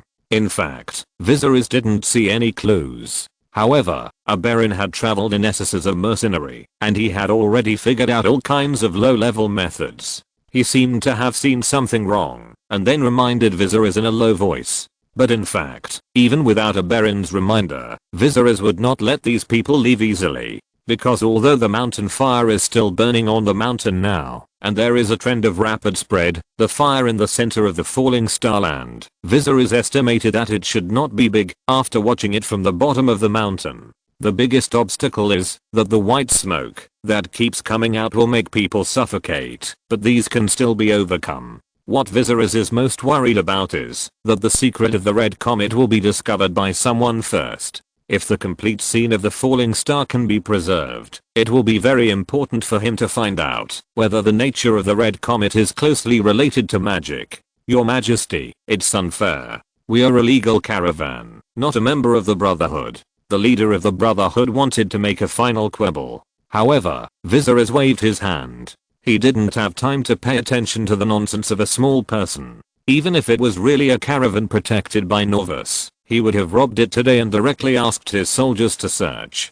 Crash. Then the goods on the caravan carriages were scattered all over the ground. Although the goods were still goods, a large number of marks of being cut by swords and mottled blood were found. It seems that this brotherhood has just robbed a caravan, and everyone was killed, and their goods have completely changed hands, and fell into the hands of these robbers. At this time, a soldier seemed to have found something. Your Majesty. Then he came over with a heavy wooden box in his arms. Chapter 141 Heart of the Stars. HMM. Then Viserys took the slightly heavy wooden box from the soldier. Click. Then he opened the lid of the wooden box and saw a dark red stone like coagulated blood lying quietly in it. What is this? Viserys' eyes narrowed slightly. Seeing this thing, he instinctively felt a palpitation. Then he looked up at the captured Brotherhood leader, and when the other saw that Viserys had found the wooden box, his face turned pale. This is what they found from the place where the red comet fell, after losing several brothers and taking great risks. It looks like the core of the red comet. when it was just found, it still emitted a strong red light and had a terrifyingly high temperature on the surface. These followers of the King of Light waited for a long time in the smoky environment, and the temperature of the surface of this stone gradually cooled down, so it took a long time. Then they put the heart of the star into the wooden box and just brought it down the mountain, but they ran into the Andalus army that had also arrived very early. At the same time, the other side discovered them and sent 2 teams of light cavalry to surround them from both sides. At that time, even if they wanted to escape with this stone, it was too late. In the end, these people could only bite the bullet and face them, trying to kidnap or deceive Viserys and escape with the heart of the star and sell it for a good price. However, they did not expect that these desperate people were caught on the spot before they could even start their bold plan. "Is this what you found inside?" Viserys sat on the horse, holding the heavy wooden box with one hand, but he did not rush to touch this strange looking thing.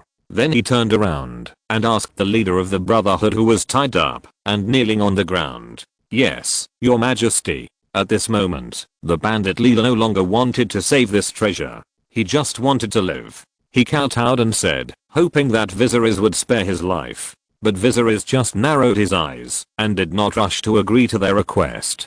Then he looked up at the thick smoke in the sky. Although the wind was blowing in the opposite direction and the smoke was not spreading in their direction, they still couldn't see clearly what the place where the red comet fell looked like. "Seal off this place and don't let anyone get close." "Yes, your majesty." The guards around him received the order and quickly passed it down. The long army began to spread gradually, surrounding the road that could lead to the place where the red comet fell. "Find a few more people, including him." Then Viserys pointed at the leader of the Brotherhood, who believed in the Lord of Light. "Go up and check what else is there." "Understood." Then another soldier stepped forward to untie the chain on the other's feet and then released several other captives. Then dozens of Andalus soldiers covered their mouths and noses with wet coarse cloth and then followed these captives into the thick smoke and gradually disappeared.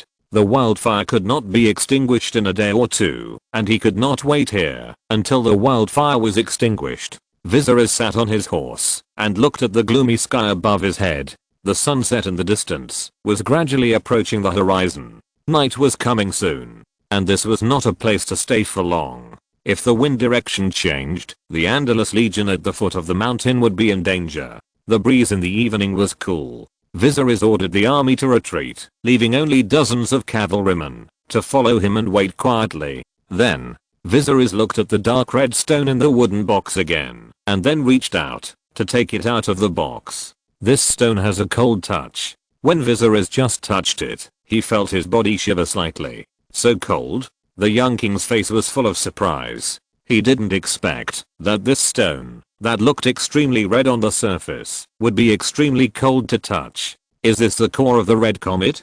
Viserys knew that when the meteorite fell from outer space, the strong friction with the air produced extremely high temperatures, burning all the impurities on the surface of the meteorite, leaving only the hardest stone, iron or some unknown special substance. In the short process of falling, it was almost like 1,000 temperings before it could reach the ground. Then, Viserys' 5 fingers slightly pinched it. A piercing coldness flowed into his mind along his 5 fingers, and he shuddered slightly, as if he was holding a piece of solid ice. And the surface of this stone really had no traces. "This doesn't look like a stone, but more like a piece of meteorite.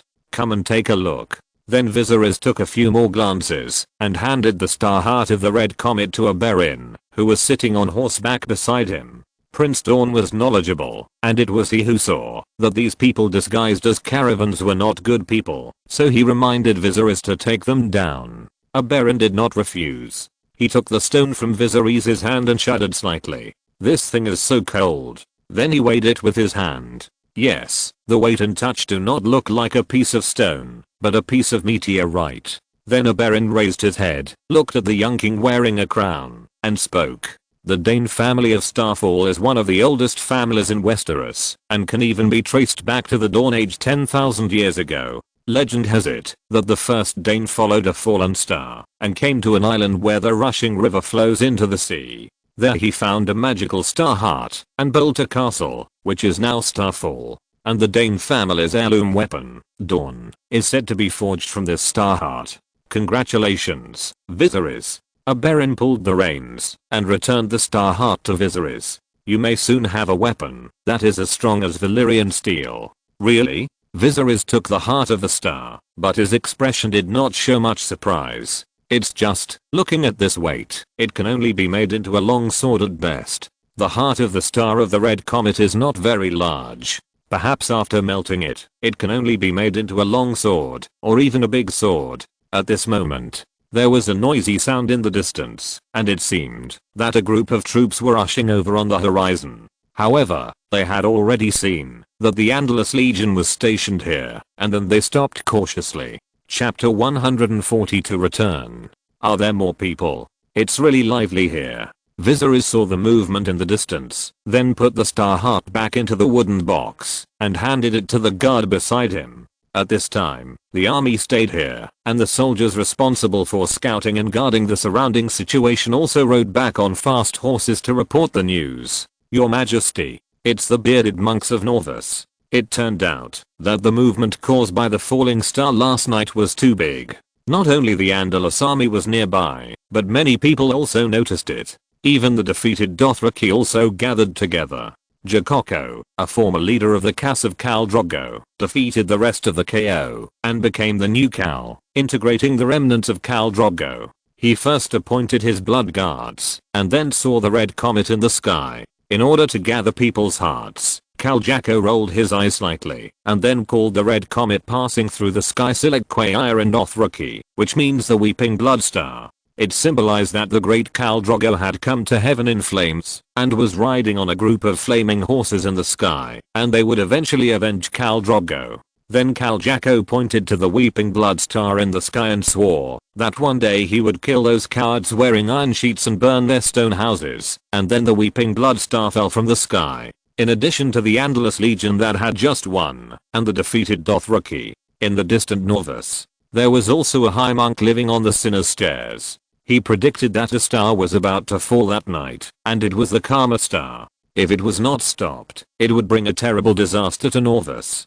Then the three ancient bells of Norvus, Numu, Nera and Ye, were rung, and the monk's warning spread throughout the city-state with the loud bell sounds. Therefore, the Governor's Council of Norvus did not dare to neglect it, and quickly sent a team of 2,000 people to search for the location of the predicted meteorite. However, after a day and a night of searching, these monks finally found the real location of the red comet's fall, and knew what the disaster predicted by the monks in the temple was. The mountain fire, that was as bright as day, was the most terrifying disaster. However, someone had already arrived here first. It's too late. Who are they? Because of the huge difference in numbers, the Norvus army did not dare to approach, and could only watch from afar for the time being. Then they sent envoys to negotiate. Tap, tap, tap.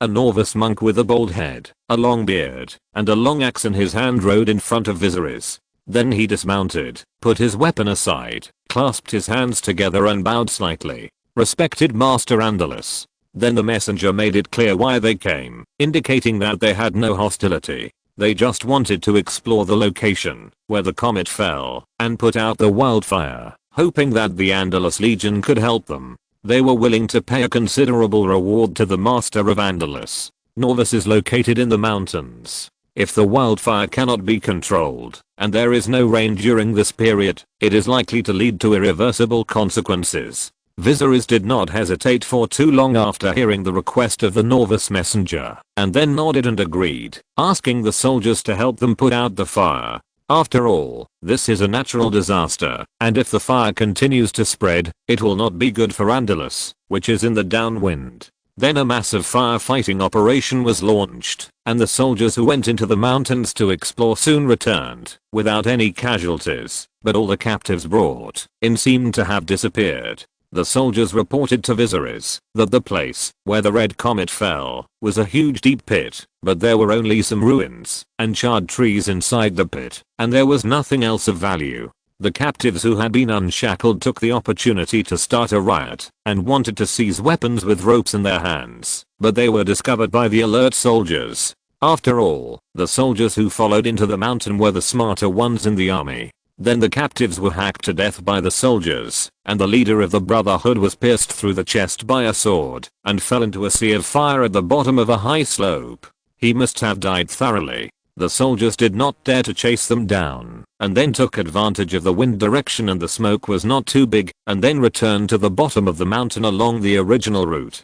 Dead. Viserys nodded slightly after hearing the soldiers' report, and did not take it to heart. For him, the life and death of several bandits was insignificant, and they deserved to die, and it was no big deal if they escaped. Soon, a night passed. After a night of firefighting, the fire at the site, where the red comet fell, had been completely extinguished. Viserys wore a cloak, covered his mouth and nose with a wet cloth, and came to the crater. There was soft, scorched earth and ruins left behind when the meteorite fell. It seemed that there was nothing valuable here, except the heart of the star. Thank you very much for your great help. The bearded monk followed Viserys, and clasped his hands together to express his gratitude. But, now we can only pray for God's mercy and a heavy rain. This morning, Norvus sent a team of several thousand people to rescue, and also brought a large amount of gold, silver, and supplies of wine to the Andalus Legion, thanking them for helping them control the fire last night. Although the wildfire has not been completely extinguished, and has spread to several surrounding mountains, there is nothing that can be done. If it weren't for the help of the Andalus army, I'm afraid the fire would have been completely out of control. Viserys did not refuse, and accepted the thanks from the bearded monks. He then led the army of Andalus to rest for half a day and set off to return home. This time, the journey went as far as Goldoha, touching the Valyrian road in Pentus, and then return home. Further ahead was the sphere of influence of Norvus and Pentus, and Viserys did not want to fall out with these two giant city-states now. Although Pentus had no soldiers fighting against foreign enemies, the tall city walls were still daunting, and they were on good terms with many horse kings. Then, beep, a melodious horn sounded. On the way back, Andalus's army executed all the remaining members of the Brotherhood on the banks of the upper Oin River, and threw their bodies into the river. Then they crossed the river and headed straight for their hometown. If you're listening to this novel on a channel other than Fanfic World, it means they downloaded and uploaded it without effort. We cordially invite you to visit our channel, Mundo Fanfic Novelos. There you'll find the original version of this story and you can explore many other novels of various genres. We're waiting for you to immerse yourself in a world of incredible novels. Chapter 143 Melisandre. After 3 months of hard work, the Andalus Legion finally completed this conquest war. Many lands were divided under the Targaryen forces, and countless Rhoynar villages and towns surrendered under the banner of the three-headed dragon flag. In the final battle of Goldoho, although the Legion won a great victory, it still suffered heavy losses, with nearly 3,000 casualties. The morale of the army was about to collapse several times, and countless soldiers were injured. However, the harvest of this battle was also very rich. The Khals who defeated Drogo, a large number of war horses were captured after the battle. In this GD counterattack, the Andalus Legion killed more than 5,000 Dothraki people in the ruins of the city, captured less than 1,000 people, and seized an astonishing number of war horses. Many of these strong grassland war horses have not been castrated, and can even be used as stallions. This is undoubtedly a shot in the arm for Andalus. The Andalus plains surrounded by mountains are fertile, and a large number of places are still uninhabited. These can be used to build their own pastures and raise war horses in the future. Although this is a classic example of a few victories over many, defeating the Dothraki, who are all light cavalry, it is also a victory of civilized groups over barbaric groups. In addition to blood and courage, the Andalus Legion has crushed in equipment and tactics. But even so, Viserys still deeply understands that in the war of cold weapons, the cavalry that comes and goes like the wind is still the king, and it is still crucial to build his own cavalry. Harvesting these astonishing numbers of war horses is even more exciting than when he snatched the star heart of the red comet from the Brotherhood. A Valyrian steel magic weapon can only enhance his strength. And a powerful legion, the Ironhoof will conquer more vast lands in the future, and even help him cross the narrow sea, and take back the Iron Throne that belongs to him. Looking down from the sky, rumble, the Andalus army was on its way back. The overwhelming army covered the ground, and the cavalry on both sides were driving the captured horses. Flutter. In the woods not far away where the army had marched, a group of crows spread their wings and flew into the sky. Viserys led the army to officially embark on the return journey. In the city of Andalus. Early morning. Gilulu, the sound of wooden wheels sounded, and a simple carriage drove over the uneven land on the road. Stop. The guards at the end of the road routinely checked the passing carriages. Then they raised their hands and lifted the curtains and saw a beautiful woman in red sitting in the carriage, and they were slightly stunned. This. Gilu then swallowed a mouthful of water. Watched the carriage enter the city of Andalus. It's not that the guard had never seen a woman before, but the woman in red was really too beautiful. The thin layer of clothes was full of strong temptation. The whiteness on her chest seemed to be looming, and her whole body was full of fiery temperature, which made the guard unable to help but feel a rise in body temperature and a surge of blood. So beautiful. The young guard couldn't help but murmured slightly as he looked at the direction where the carriage was going away. The captain of the guard standing next to him saw his brother's miserable appearance. Snap. He immediately raised his hand and slapped him on the head. Look at you. Have you never seen a woman? However, he also looked at the carriage that had gone away with some curiosity. He didn't see anything just now. He was also a little curious about how beautiful this woman was and how she could make his brother so fascinated. In the carriage that was going away, a woman with fiery red hair slightly closed her robe, and her delicate face was full of tranquility and elegance. She didn't deliberately seduce the guard, but the divine power of R'hllor emanating from her body could not help but attract people. She believed that this was the people's natural worship of the Lord of Light, and she was just helping them to better understand the true God. Then Melisandre slightly lifted the curtain of the carriage and glanced behind with her red eyes full of temptation and indifference. But a city without walls is really surprising. Andalus has no walls. Looking down from the sky, you can see that the entire city is gathered under the small hill of the central castle. There are countless avenues radiating outward, and these avenues are intricate, but this is the city planning of Andalus. All the taverns, inns, brothels, blacksmiths, etc. These are all cities gathered under the castle. Perhaps only Andalus Castle is the real city, and the surroundings are all villages outside the city. Because of this, after the castle was built, it was named after the place name instead of some more symbolic names. The full name of Andalus is called Andalus, not Andalus City, which represents this vast area.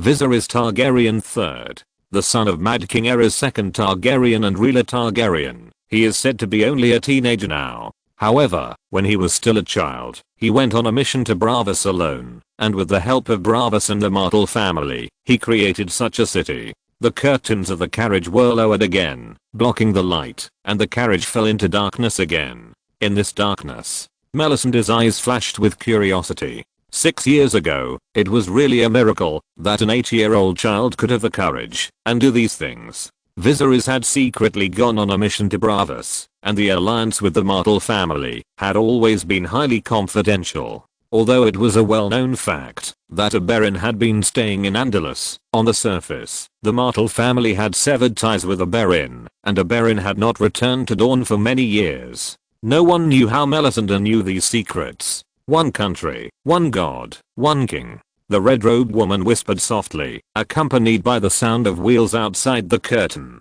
Once, Melisandre suddenly saw Viserys in the flames. He was a handsome young man with long silver gold hair, roasting a dragon egg. Before that, she had not seen anything from the flames for a long time, so she concluded that this was a revelation of the Lord of Light to her. Later, Melisandre came from a very far place and learned about Viserys' specific actions on the way. In addition, his indisputable noble bloodline further confirmed Melisandre's identity as the son of prophecy. King, will you pull out the light bringer from the flames? Then, Gilulu, the wheels of the carriage sounded. The carriage carrying the red-robed woman drove onto the bluestone road leading to Andalusburg. Stop. Who is it? The guards in the castle stopped the carriage. These were the most elite soldiers, and naturally they were not as easy to talk to as the guards outside the city. Afterwards, the identity of Melisandre the Red Lady, the messenger of Lord of Light R'hllor, was announced to Princess Rhaenys. Chapter 144 False God and True God. In the castle's main hall, Princess Rhaenys Targaryen sat on a high throne, wearing a well-fitting black velvet dress, with the Targaryen family crest embroidered in gold on her left chest. She had a delicate and beautiful face, black eyes like autumn water, and long wavy brown hair hanging down her back. On the girl's head was the queen's crown left by her grandmother, inlaid with a fiery red gem. This crown, which belonged to the queen, was originally worn by women. When Viserys was young, he could still wear it, but now that he was growing up, it was no longer suitable.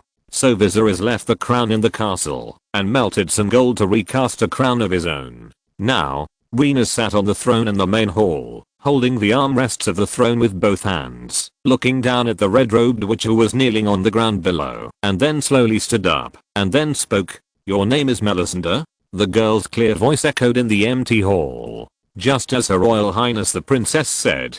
The red-robed witch stood at the bottom of the hall, her voice slightly hazy and hoarse, but without any waves. She responded very calmly. Her attitude was neither humble nor high. "Are you the messenger of the Red God?" Rhaenys sat on the throne, the ruby on her forehead gleaming in the sunlight on both sides of the hall, and then continued to ask. "I'm of low status, and dare not call myself the messenger of the Lord of Light, but this trip is also to spread the glory of the true God." Melisandre answered Rhaenys' questions fluently, without any hesitation or loopholes, as if she had prepared a plan in advance. She denied that she was the messenger of the Lord of Light, but said that her status was low, and not enough to be called the messenger of God. Because Viserys once called himself the messenger of the seven gods, if she called herself the messenger of the Lord of Light, to some extent, their identities would be equal. Melisandre just said that she came to spread the faith of the Lord of Light.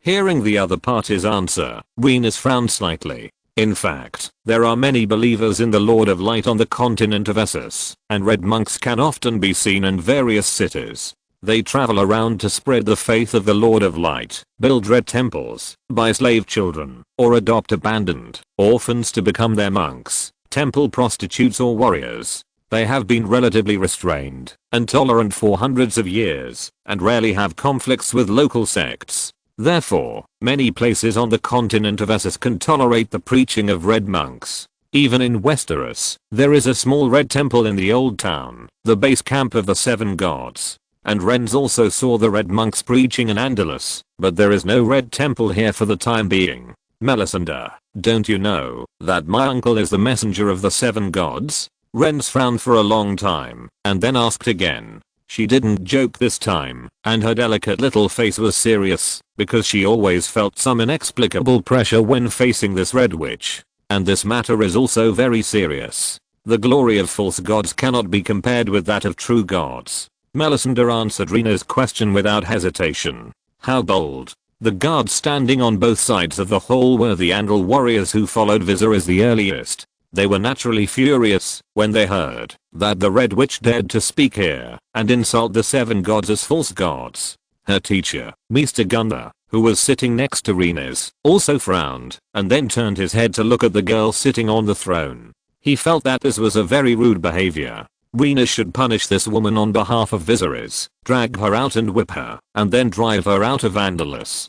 Because the guest this time was a red witch, it involved mysticism, and Miri, the magic and mysticism consultant in the castle, naturally came to the scene and sat side by side with the Maester. However, she believed in the supreme shepherd god, not the seven gods, so she didn't care about Melisandre's words. It's just that Miri clenched her palms tightly, and her eyes looking at Melisandre were a bit dangerous and scrutinizing. If this red witch wants to join Andalus, it will inevitably affect her status. However, even though Rhaenys is a good-tempered person, she frowned when she heard Melisandre's words, but her reaction was not as fierce as the guards and Maesters. She just waved her hand to stop the guards' behavior. Then the girl looked at the red witch with her beautiful eyes and spoke seriously. Melisandre, I need to correct you. The Lord of Light is a true god, and the seven gods are also true gods. If you make such a mistake again, I'm afraid you will need to find a warrior to take your place in the trial by combat. Rhaenys looked at the red witch and warned. She didn't lie. Although Rhaenys has a kind personality, if this woman in front of her speaks without restraint again, Rhaenys will order the execution of the other party, or the other party can find a knight to take her place in the trial by combat. Melisande naturally heard Rhaenys's warning and bowed slightly, but still remained calm. As if she hadn't noticed that the guards around her had already put their hands on the hilts of their swords. She didn't deny or agree with what Rhaenys said, but paused for a moment, then changed her tone and continued. All mortals must make a choice. In the future, whether male or female, young or old, noble or humble, there will be no difference in choice. Go to the light, or follow the dark. Promote good, or follow evil. Believe in God, or worship false gods. I don't deny the nobility of your uncle, Viserys Targaryen III. The Red Witch stood quietly in the center of the hall, her voice slowly echoing. On the contrary, I believe that your majesty is the reincarnation of the savior Azor Ahai, and in the future he will wield a flaming sword called Lightbringer, also known as the Red Sword of Heroes, and awaken the dragon from the rock, to end this eternal dispute. Melisandre's words were a bit mysterious, and it seemed that there was some truth in them, but it all seemed to be nonsense. Rhaenys and the guards around her were confused. Only the Maester seemed to understand some of the witch's words, and his eyes widened in shock. Your Highness, I think this Red Witch should be driven away immediately. Her words are very dangerous. Then the Maester took a deep breath and whispered in Rhaenys' ear. However, Rhaenys was silent for a long time and finally shook her head. She did not accept her teacher's advice to drive the Red Witch away. Master Gunnar, she is here to find Viserys. I can't just drive her away like this. Let him deal with this matter when he comes back. Chapter 145 Miles Lee's death. In that case, you can rest in the castle for the time being. After making up her mind, Rhaenys sent the red-robed witch away and asked the servants to clean up a room for her to live in the castle temporarily. Everything will be decided after Viserys returns. Thank you, Your Highness. Melisandre bowed slightly to express her gratitude after her request to meet with Master Andalus was granted. Then the woman raised her head and glanced at the three people in the hall, but her eyes stayed on Miri for a while, and then she left the hall. The followers of the Lord of Light are good at practicing fire magic. After the red-robed witch disappeared in the hall, Miri, as a magic consultant, explained. And the magic of this red-robed witch who claims to be from a Shay may be better than mine. The ugly witch did not hide anything, and directly admitted that the other party's strength was even more unfathomable. Then, everyone else in the hall had left, leaving only Rhaenys sitting alone on the throne. She drove the others away, just to be alone and quiet for a while. The girl raised her bare hands to take off the crown on her head, gently holding it between her hands, her beautiful black eyes looking at the sunlight coming in from outside the hall, and she was rarely dazed. During the time when Viserys was on an expedition to expand the territory, Rhaenys had been under a lot of pressure. In fact, perhaps no one noticed that Rhaenys' personality was gradually changing. However, it didn't take too long. The sun set, and the moon rose. On the first night after Melisandre moved into the castle, an unexpected accident suddenly occurred. What happened? Oh my god, how could this happen? The servants whispered and then exclaimed. Then there was a chaotic and noisy sound of footsteps, and the guards of the castle hurried over and blocked the entire scene.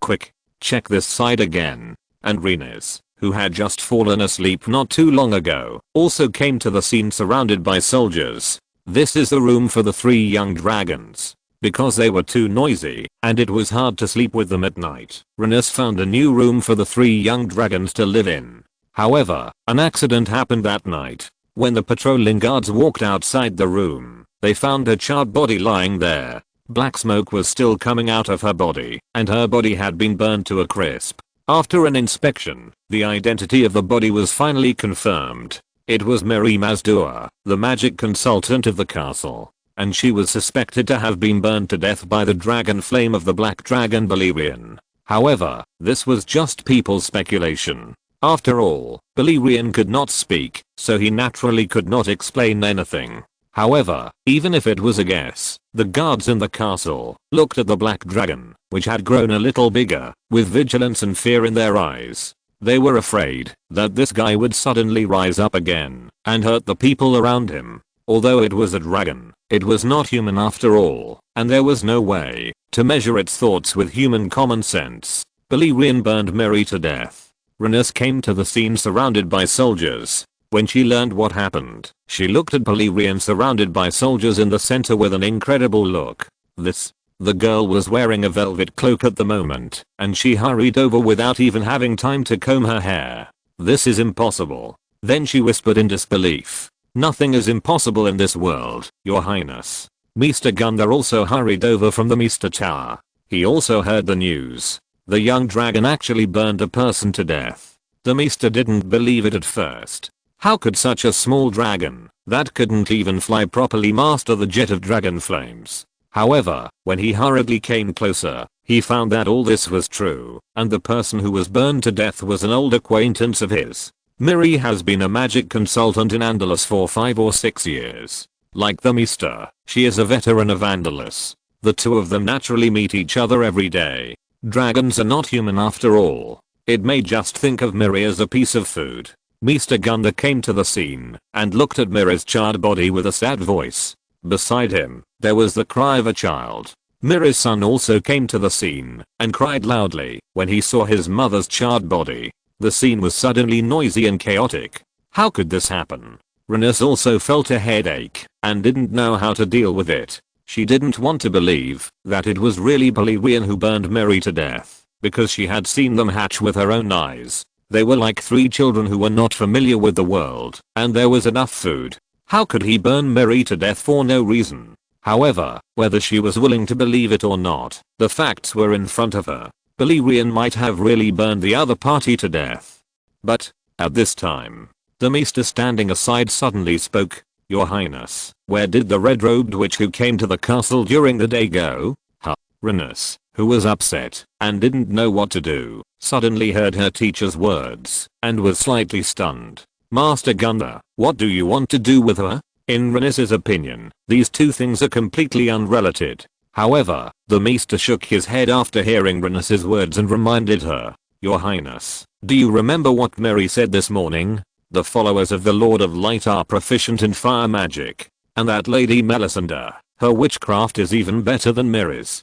She just moved into the castle today, and then Miri was burned to death by fire. As a witch, who can easily burn Miri to death? After the words of Mr. Gunda, who was dressed in a grey robe, fell, Renus's eyes widened slightly. What do you mean? The girl seemed to suspect the red god messenger who had just arrived at the castle today, suspecting that she had used fire magic to murder the castle's magic consultant, Lady Miri. However, the Maester still shook his head slightly and spoke calmly. This is just a reasonable suspicion, Your Highness. We have no hard evidence to prove that the red-robed witch used magic to murder Lady Miri. Hearing her teacher say this, Renus breathed a sigh of relief. She was afraid that it was because she let the red witch into the castle that caused Miri's death, and she would feel guilty. However, just when Renus had just breathed a sigh of relief, the question came back to her. Did the black dragon kill anyone?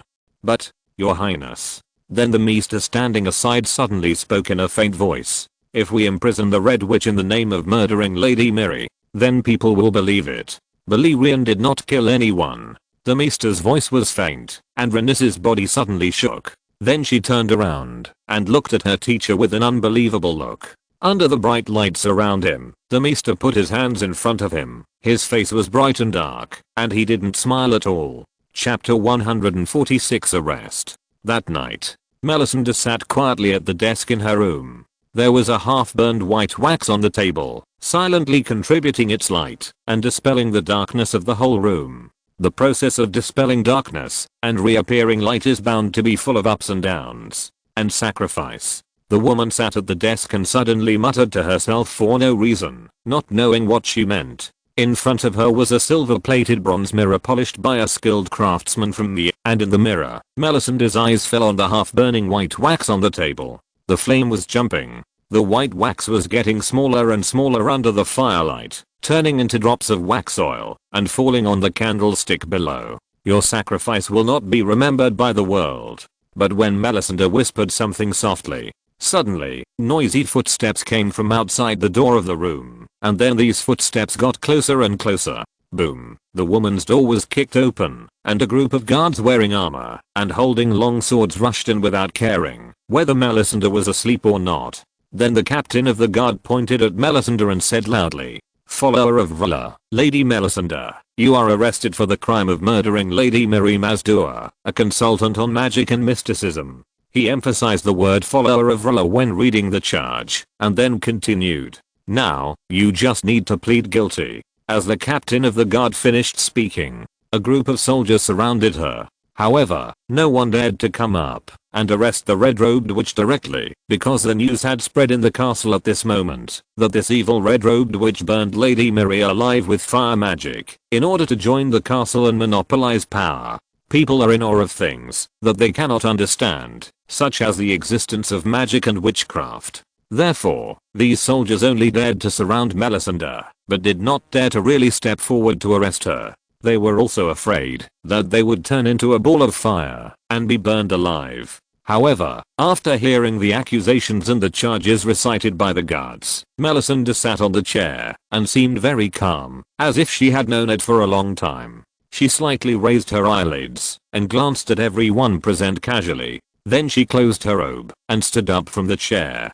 Hula, the red-robed witch's careless movements, but the soldiers who surrounded her were frightened and took a few steps back. What are you going to do? The captain of the guard who had just recited Melisandre's charges also drew out his long sword at this moment, looking at the other party with a vigilant face, and his voice was a little nervous. He was a guard in the hall during the day, and he heard the other party blaspheme the 7 gods with his own ears, calling the 7 gods false gods. Therefore, after receiving the order to arrest Melisandre, he wanted to take the opportunity to teach this woman a lesson. However, when he really stood in front of the witch, he still felt a little nervous. However, looking at the tense faces of the soldiers around her, Melisandre still had a nonchalant expression, then calmly shook her head and said, I can be taken away by you, but I do not agree with the crimes imposed on me. Hearing what Melisandre said, the captain of the guard was about to reprimand you. However, he was interrupted by the Red Witch's next words.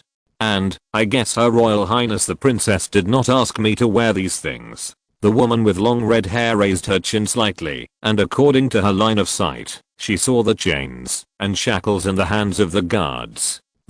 Melisandre's words made all the guards present look at each other, and finally their eyes fell on the captain. Did Her Royal Highness say that? The Andal warrior's face turned green and red several times. He thought about the words that Her Royal Highness the Princess specifically said when she issued this order. Finally, he looked up at Melisandre with a little more fear in his eyes, because the reality was generally the same as what she said. Although Renz ordered the arrest of Melisandre on the charge of murder, she specifically mentioned that she would be given preferential treatment. The so-called arrest was actually a transfer to another place for house arrest. However, how did this woman know all this? He remembered that he was the only one at the scene at that time. Or, is this the power of witchcraft and magic? The captain of the guards had a gloomy face, and there was more fear in his eyes when he looked at Melisandre. Finally, facing the eyes of the brothers, he gritted his teeth and waved his hand. Just do as she says. Take her away. Then several guards put down their weapons and shackles used to arrest criminals, and Melisandre did not resist. She let these soldiers take her out of the room, and then she was sent to the carriage. The curtains on both sides were also lowered. Finally, the carriage drove out of the castle overnight and imprisoned the red-robed witch in the prison of Andalus. Boom. The iron door of the prison was closed, and the lock was inserted again. In the castle, Ren stood alone in the darkness at this moment, feeling a little confused. Why would I do this? She didn't know if it was Melisandre who killed Miri, but she felt that this possibility was not great, because the two had no grudges or hatred, so how could they suddenly kill each other just after they arrived? However, Renus didn't know what was in her mind, and finally she agreed to her teacher's advice at that time. She sent people to capture the Red Witch and put her in jail, because this would make everyone believe that people were not killed by Balerion, so that people would not be afraid or even hate it. However, Renus didn't think that by doing this, she actually believed that Miri died in Balerion's hands. She also didn't know why Miri appeared near the dragon in the middle of the night. Maybe she was just passing by, or was she a little curious about the dragon and reached out to touch it? Then Balerion thought she was an enemy, but it didn't actually want to hurt her. It Maybe it just wanted to play a game with Miri? The girl with long brown hair squatted on the ground, feeling like her brain was about to explode. A bold idea came to her mind over and over again, but she couldn't make up her mind in the end. She had always lived under the wings that Viserys had created for them. Now that she had left him, she didn't even have the courage to make a major decision on her own. Hiss at this moment. Regal let out a joyful roar and jumped onto her shoulder, nudging Regal's cheek with his head. The girl's heart softened instantly. She let out a long breath and gently stroked the hideous scales on Regal's body with her hand. Then she raised her hand and slapped Balerion heavily. The black dragon tilted its head slightly, but it was not known whether it did not dodge or did not want to dodge, and Regal slapped it hard on the head. Roar. Then he let out a dissatisfied low roar. HMPH, you guy. Wait until Viserys comes back, and don't give me any more trouble during this period. Then, more than half a month passed. Beep. With the sound of the horn, the Andalus Legion finally returned to its hometown. Chapter 147 Return. Boom boom. The castle gate was pushed open, and Viserys entered the castle with a group of knights. Princess Rhaenys and Daenerys, as well as the maesters and many servants in the castle, came to the door to greet them. Your Majesty. Then a large group of people knelt down. Viserys was wearing a simple dress, slightly wrinkled breeches and leather boots, a set of leather gear around his waist, and a long sword in it. He wore a golden crown on his head, and his long silver gold hair hung down behind his back, and the long hair fluttered gently in the wind. Viserys Targaryen III led his troops to war at the age of 14. In half a year, he conquered the Rhoyne near the Mesopotamian basin, and defeated a powerful Dothraki horse king head-on, winning the first major battle in his life, and then led his army back. The young king still looked the same as before, but his cheeks were more weathered, and his former tenderness was gone, and his eyes became deeper. He glanced at the crowd of people kneeling down below, then nodded and spoke. Get up. Hearing Viserys speak, the people kneeling on the ground stood up, and patted the dust on their bodies. Then, Viserys also turned over, and got off the horse. The servant took the reins from his hands, and the many knights who had just returned from victory following behind Viserys also got off the horses one after another. After Viserys handed the reins to the servant, he walked quickly to Daenerys. Looking at this sister who was only as tall as his waist, she was wearing a big hood on her head and a circle of white gauze around her, then squatted down, and hugged Daenerys tightly in his arms. Sorry, Dany. Brother is back late. Viserys had heard the news just after entering Andalus. Although Rhaenys had ordered the entire news to be blocked in a timely manner, there is no wall that is impenetrable. The news of the fire in the castle and Princess Daenerys coming out of the flames holding 3 baby dragons quickly spread throughout Andalus. Not long after, the news that Viserys defeated Khal Drogo in Gold Ohel was gradually brought back with the circulation of caravans. According to the merchants walking, the ancient Valyrian road was almost full of Dothraki corpses, and the blood dyed the little Rhoyne River red. Vultures and crows circled in the sky, competing to plunder the rotten corpses. The disgusting rotten smell has not dissipated for more than a month. Many caravans were even forced to take other roads. Princess Daenerys hatched dragons, and Viserys led his troops to defeat the invasion of the Dothraki. These two good news quickly spread in Andalus, and people celebrated, believing that the king was the legendary dragon, and even one day he would regain the Iron Throne. Feeling Viserys' warm embrace and a strong smell of blood blowing in her face, Daenerys sniffed lightly. Brother, I'm fine. In fact, it had been so long since this happened, and Daenerys had already accepted it in her heart. But now that she saw her relatives whom she had not seen for half a year, and was hugged and comforted by him, the girl's grievances could no longer be stopped. The beautiful eyes covered by the white veil were a little tearful, and the tender shoulders were shaking, as if she was sobbing softly. Viserys felt a little heartbroken when he heard his sister's aggrieved cry. He did not expect such a thing to happen. Although he knew that Daenerys had the blood of a real dragon, and could hatch a dragon, he did not expect it to appear in this way. After he had been away for half a year, a sudden fire killed the servants in the castle, and hatched a dragon. Can I take a look? Then Viserys raised his head and carefully wanted to see what Daenerys looked like now. No, no. However, the choking girl pressed the hat on her head tightly. Although after such a long period of growth, Daenerys' bald head has grown some eyebrows and hair, but she is still determined not to let Viserys see her current appearance. Okay. Seeing Daenerys' firm attitude, Viserys had to give up, and finally hugged his sister tightly, then stood up, and looked at Rhaenys who was standing beside him. Thank you for your hard work. He knew that after he left, a lot of work would be placed on Rhaenys' shoulders. The brown-haired girl was wearing a decent black velvet dress at the moment, with her hands in front of her. She just watched the reunion of Viserys and Daenerys silently, and then raised her head and said softly, "It's not hard, Viserys. I'm just afraid that you will blame me for messing up a lot of things." Rhaenys seemed to have a lot on her mind. After all, accidents have occurred frequently during this period, and she didn't do well enough. Then she seemed to be afraid that Viserys would see something, and then the girl blinked her beautiful eyes and showed a big smile. Hey, the girl's bright smile fell into Viserys' eyes. He looked at Rhaenys' still optimistic and cheerful expression, not knowing whether he really saw something. He was silent for a moment and then smiled. It's okay. No matter what happened. Then he also hugged Rhaenys gently. Let's talk about the rest inside. While they were talking, a black shadow passed through the sky of the crowd, and at the same time a dull roar was heard. Cap. The sharp claws buckled on the rock wall of the castle, and the broken stones mixed with dust fell down. What is it? Protect your majesty.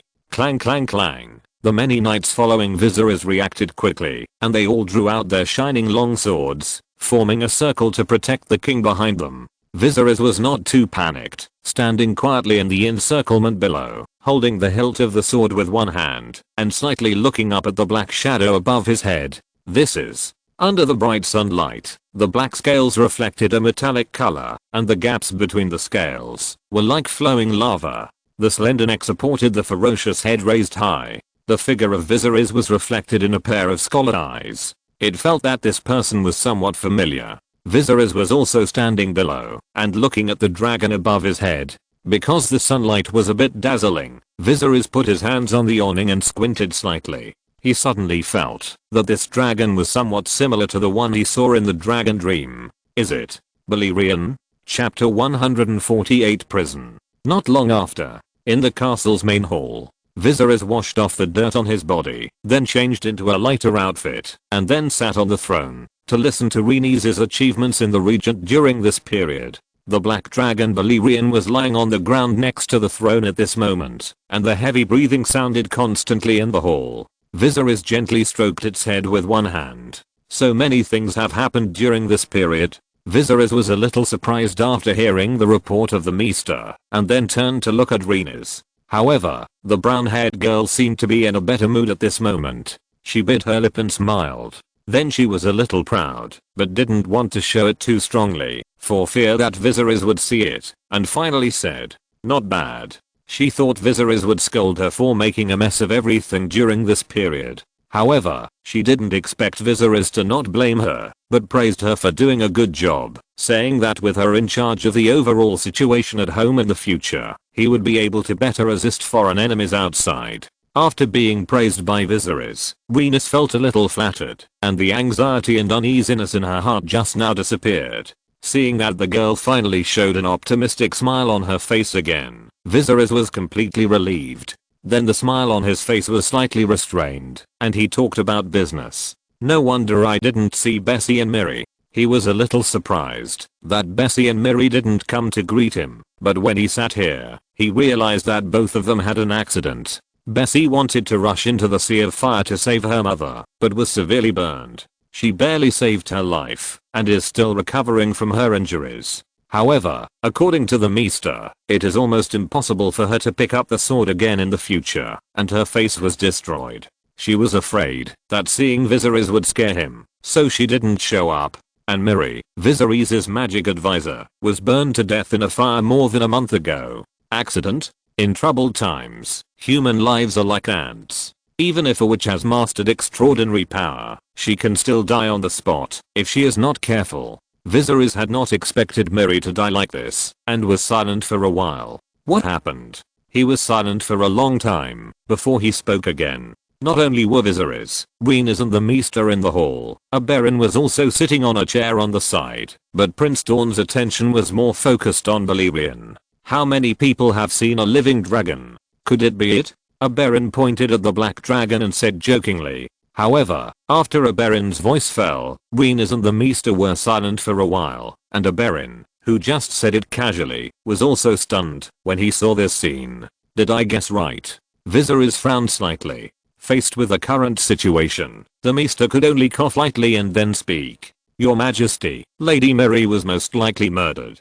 Some time ago. The Meester told the story of a red-haired witch who came to the castle more than a month ago, and Mary was accidentally burned to death that night. After the Meester finished speaking, Venus raised her hand and said, no, I think it was not the witch, but this guy Balerion. Hearing Rena's words, the black dragon, who was dozing on the ground, raised its head slightly alertly. Viserys gently reached out and touched the black dragon's ferocious head, calming its anxious mood.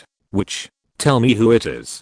Then Renas told the specific cause and effect, and said it in more detail than the Meester. What do you say the witch's name is? Viserys heard half of it, and then interrupted Renas and asked. Melisandre? Renas was slightly stunned and nodded. Yes, that's right. Do you know her? However, Viserys was silent for a while and shook his head. No, I don't know this person.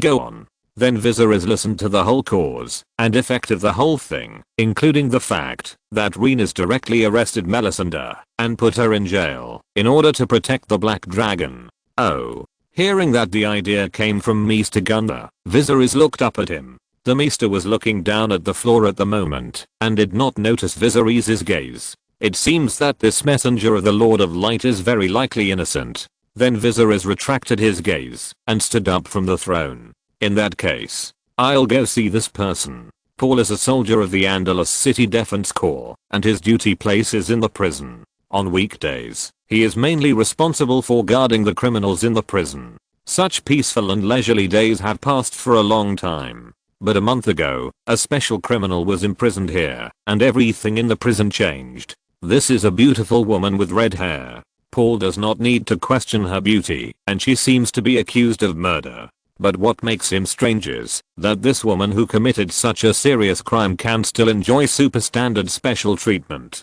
She can have a cell alone, and there is almost no difference from the outside world, except that her personal freedom is restricted. Paul secretly guessed that she might be the mistress of some lord, so she could enjoy such extraordinary treatment in prison. Because of her beauty, Paul had actually been secretly observing this woman, and then he found that she seemed to be willing to talk to other soldiers and criminals. No matter whether it was a man or a woman, they could talk for a long time every time, and then the other party would leave thoughtfully, and then come back the next day. Even at dusk, he lit a bonfire with this woman, and prayed in front of the bonfire. What is going on? What did they talk about? Paul was a little curious. However, one day, the red-haired woman finally noticed Paul's existence, and then waved at him. Paul walked over for some reason, and then, the king is here. This peaceful prison suddenly set off a wave after a while. It turned out that His Majesty the King, who had just returned from victory, suddenly came to the prison and seemed to want to meet a criminal. It was a red-robed witch who was imprisoned here before. Sacrifice. Paul's heart tensed up. He wondered why the king came here this time. Was he going to execute Lady Melisandre? However, just when Paul was feeling uneasy, he saw a silver-haired boy walking towards him surrounded by guards. He then looked at him strangely. What are you standing there for? Lead the way. Chapter 149 details. The quill was scratching on the paper, making a rustling sound. The lights were bright in the quiet room. At this moment, a noisy voice came from outside. Your Majesty, Your Majesty. Then there was the sound of the chain opening, and the prison door was pushed open. A handsome silver-haired boy wearing simple clothes walked in from outside. The owner of this prison was wearing a red robe, and sitting at the desk writing something. Although Melisandre was nominally living in prison, she actually enjoyed better treatment than when she was in the castle. She had good food and drink every day, and it was convenient to wash clothes and take a bath. And because of Rhaenys' preferential treatment, Melisandre had the opportunity to light a bonfire every night and pray to the Lord of Light. It was almost the same as her life in the Red Temple. Bathing, studying scriptures, praying, sleeping. A day passed, and then repeated. and during this time, she had nothing to do, and Melisandre successfully developed her first batch of believers in Andalus, that is, some criminals in this prison and the soldiers guarding it. Every evening, they would follow Melisandre to light a fire and pray, chanting prayers, begging Rilla to grant them the dawn. Viserys had already noticed this when he entered the prison. The guards beside him also tightened their sword handles. "Are you Melisandre?" Viserys asked the soldiers outside to close the door after entering the cell. He wanted to talk to this woman alone. Melisandre also put down the quill in her hand at this moment, and her eyes calmly looked at the boy who had appeared in the flames. But now he really stood in front of her. "The name of the mortal is not worth mentioning, Your Majesty," Melisandre said calmly. "I sense that the power of the alien god is filling your body. You have been infected by evil, and need the power of the true god to purify you." It was now late at night, and the prison window was pitch black. The candlelight in the room swayed gently, stretching the boy's figure and casting it on the wall behind him. Viserys raised his eyebrows slightly when he heard the Red Witch's words. He had been looking her up and down since he entered the room, and she did perfectly overlap with the image of the Red Witch in Viserys' mind. It is indisputable that Melisandre is a beauty. She has a delicate face, red eyes, and red hair like flames. Wearing a red dress that looks very thin, you can feel a burning power from her body. Melisandre's whole body is full of temptations that make people's hormones rise, but at this moment, the Red Witch's face is very solemn. "What do you mean?" Viserys raised his eyebrows. Although he could not see any expression on the surface, his heart was unconsciously slightly shuddered. He did not think that this was the Red Witch's trick like other monks. The only person who could see that he had other powers in his body, except for the real Witch Miri, was the Red Witch. Viserys knew very well that this priestess of Rilla was also a person who really mastered witchcraft, possessed magic, and could even make prophecies. "I believe you know what I'm talking about. You have mastered and begun to use this power. The power of the evil god is about to infect your flesh, bones, and even your soul. If it is not purified, it will be a terrible disaster in the end. And I will help you." Melisandre's voice was calm, but her eyes were more serious than ever. She once glimpsed a little bit of Viserys' figure in the flames, but she was still careless after all. She didn't expect that the evil infected by Viserys was more terrifying than she imagined. She just took a look at the silver-haired boy, and it seemed that she felt the sound of thousands of souls wailing. And as Melisandre said, Viserys' cheeks were calm, as if he had known what Melisandre was talking about. The black mist in his body needs to absorb intelligent souls as food. It doesn't look like a good thing at all. Instead, it seems like he is making a deal with the devil. He kept killing people and absorbing souls, and in exchange, the demons kept giving him power. One day, he might sell himself to the demons. However, after a long silence, Viserys did not ask what should I do, as Melisandre expected. Instead, he raised his head slightly and suddenly asked a question that she did not expect. "How old are you this year?" Melisandre was slightly stunned, and then her face, which had always remained calm, showed surprise for the first time. "Why do you ask this question?" "Just curious. I heard that when a witch casts magic, she will reveal her original appearance." Viserys answered seriously. "She will become old and ugly, like an old witch." "No." However, before Viserys finished speaking, he was interrupted by Melisandre. "Except for the very evil curse, there is almost no witchcraft that can make people age. And even if it is a very evil curse, if you overdraw your essence for a short period of time, you can still recover after a period of rest." Melisandre seemed unable to bear Viserys' description of the witch, and then pulled her cheek to emphasize. "I look like this, not transformed by witchcraft." However, Viserys still stood there calmly looking at the red-robed witch, as if he didn't care about her answer. After Melisandre finished these words with a little excitement, she also reacted. "The last question." However, Viserys spoke again at this time. "Please speak." Melisandre calmed down her mood. She felt that she shouldn't be angry about some trivial things. "Did you kill the person?" Melisandre shook her head after hearing this. Her voice was very decisive. "No." Viserys heard her categorical denial, and didn't say much, just nodded. Click. Then he turned around, opened the cell door, and walked out of the cell. "Let the person go. Night." It was late at night. Viserys released Melisandre on the grounds of insufficient evidence and let her return to the castle. Because the previous room was burned down, and the new main castle had not been built yet, Viserys, who had just returned, could only choose another room to live in. Fortunately, Rhaenys had already solved this problem for him, and reserved a room for him in advance, next to the two girls' rooms. Then Viserys returned to his room, took off his coat, and sat down at the desk tiredly. He didn't know whether Mira's death was an accident or murder, and he didn't even dare to guarantee that it was not the red-haired woman's doing. Because based on his understanding of this person, she didn't mind using some despicable means to achieve a certain goal. But the most important thing was the motive. Melisandre and Mirri Maz Duur had no grudges, so why did she suddenly want to kill her? Melisandre was not a madman who acted illogically. Viserys was thinking about these messy things, and then came to his desk. He left Andalus for more than half a year this time, but he came back once in the middle. Rhaenys helped him deal with most of the government affairs, but there was still a part that he had to decide on himself. For example, the intelligence from across the narrow sea, and a handwritten letter from the King of Bravos. TSK.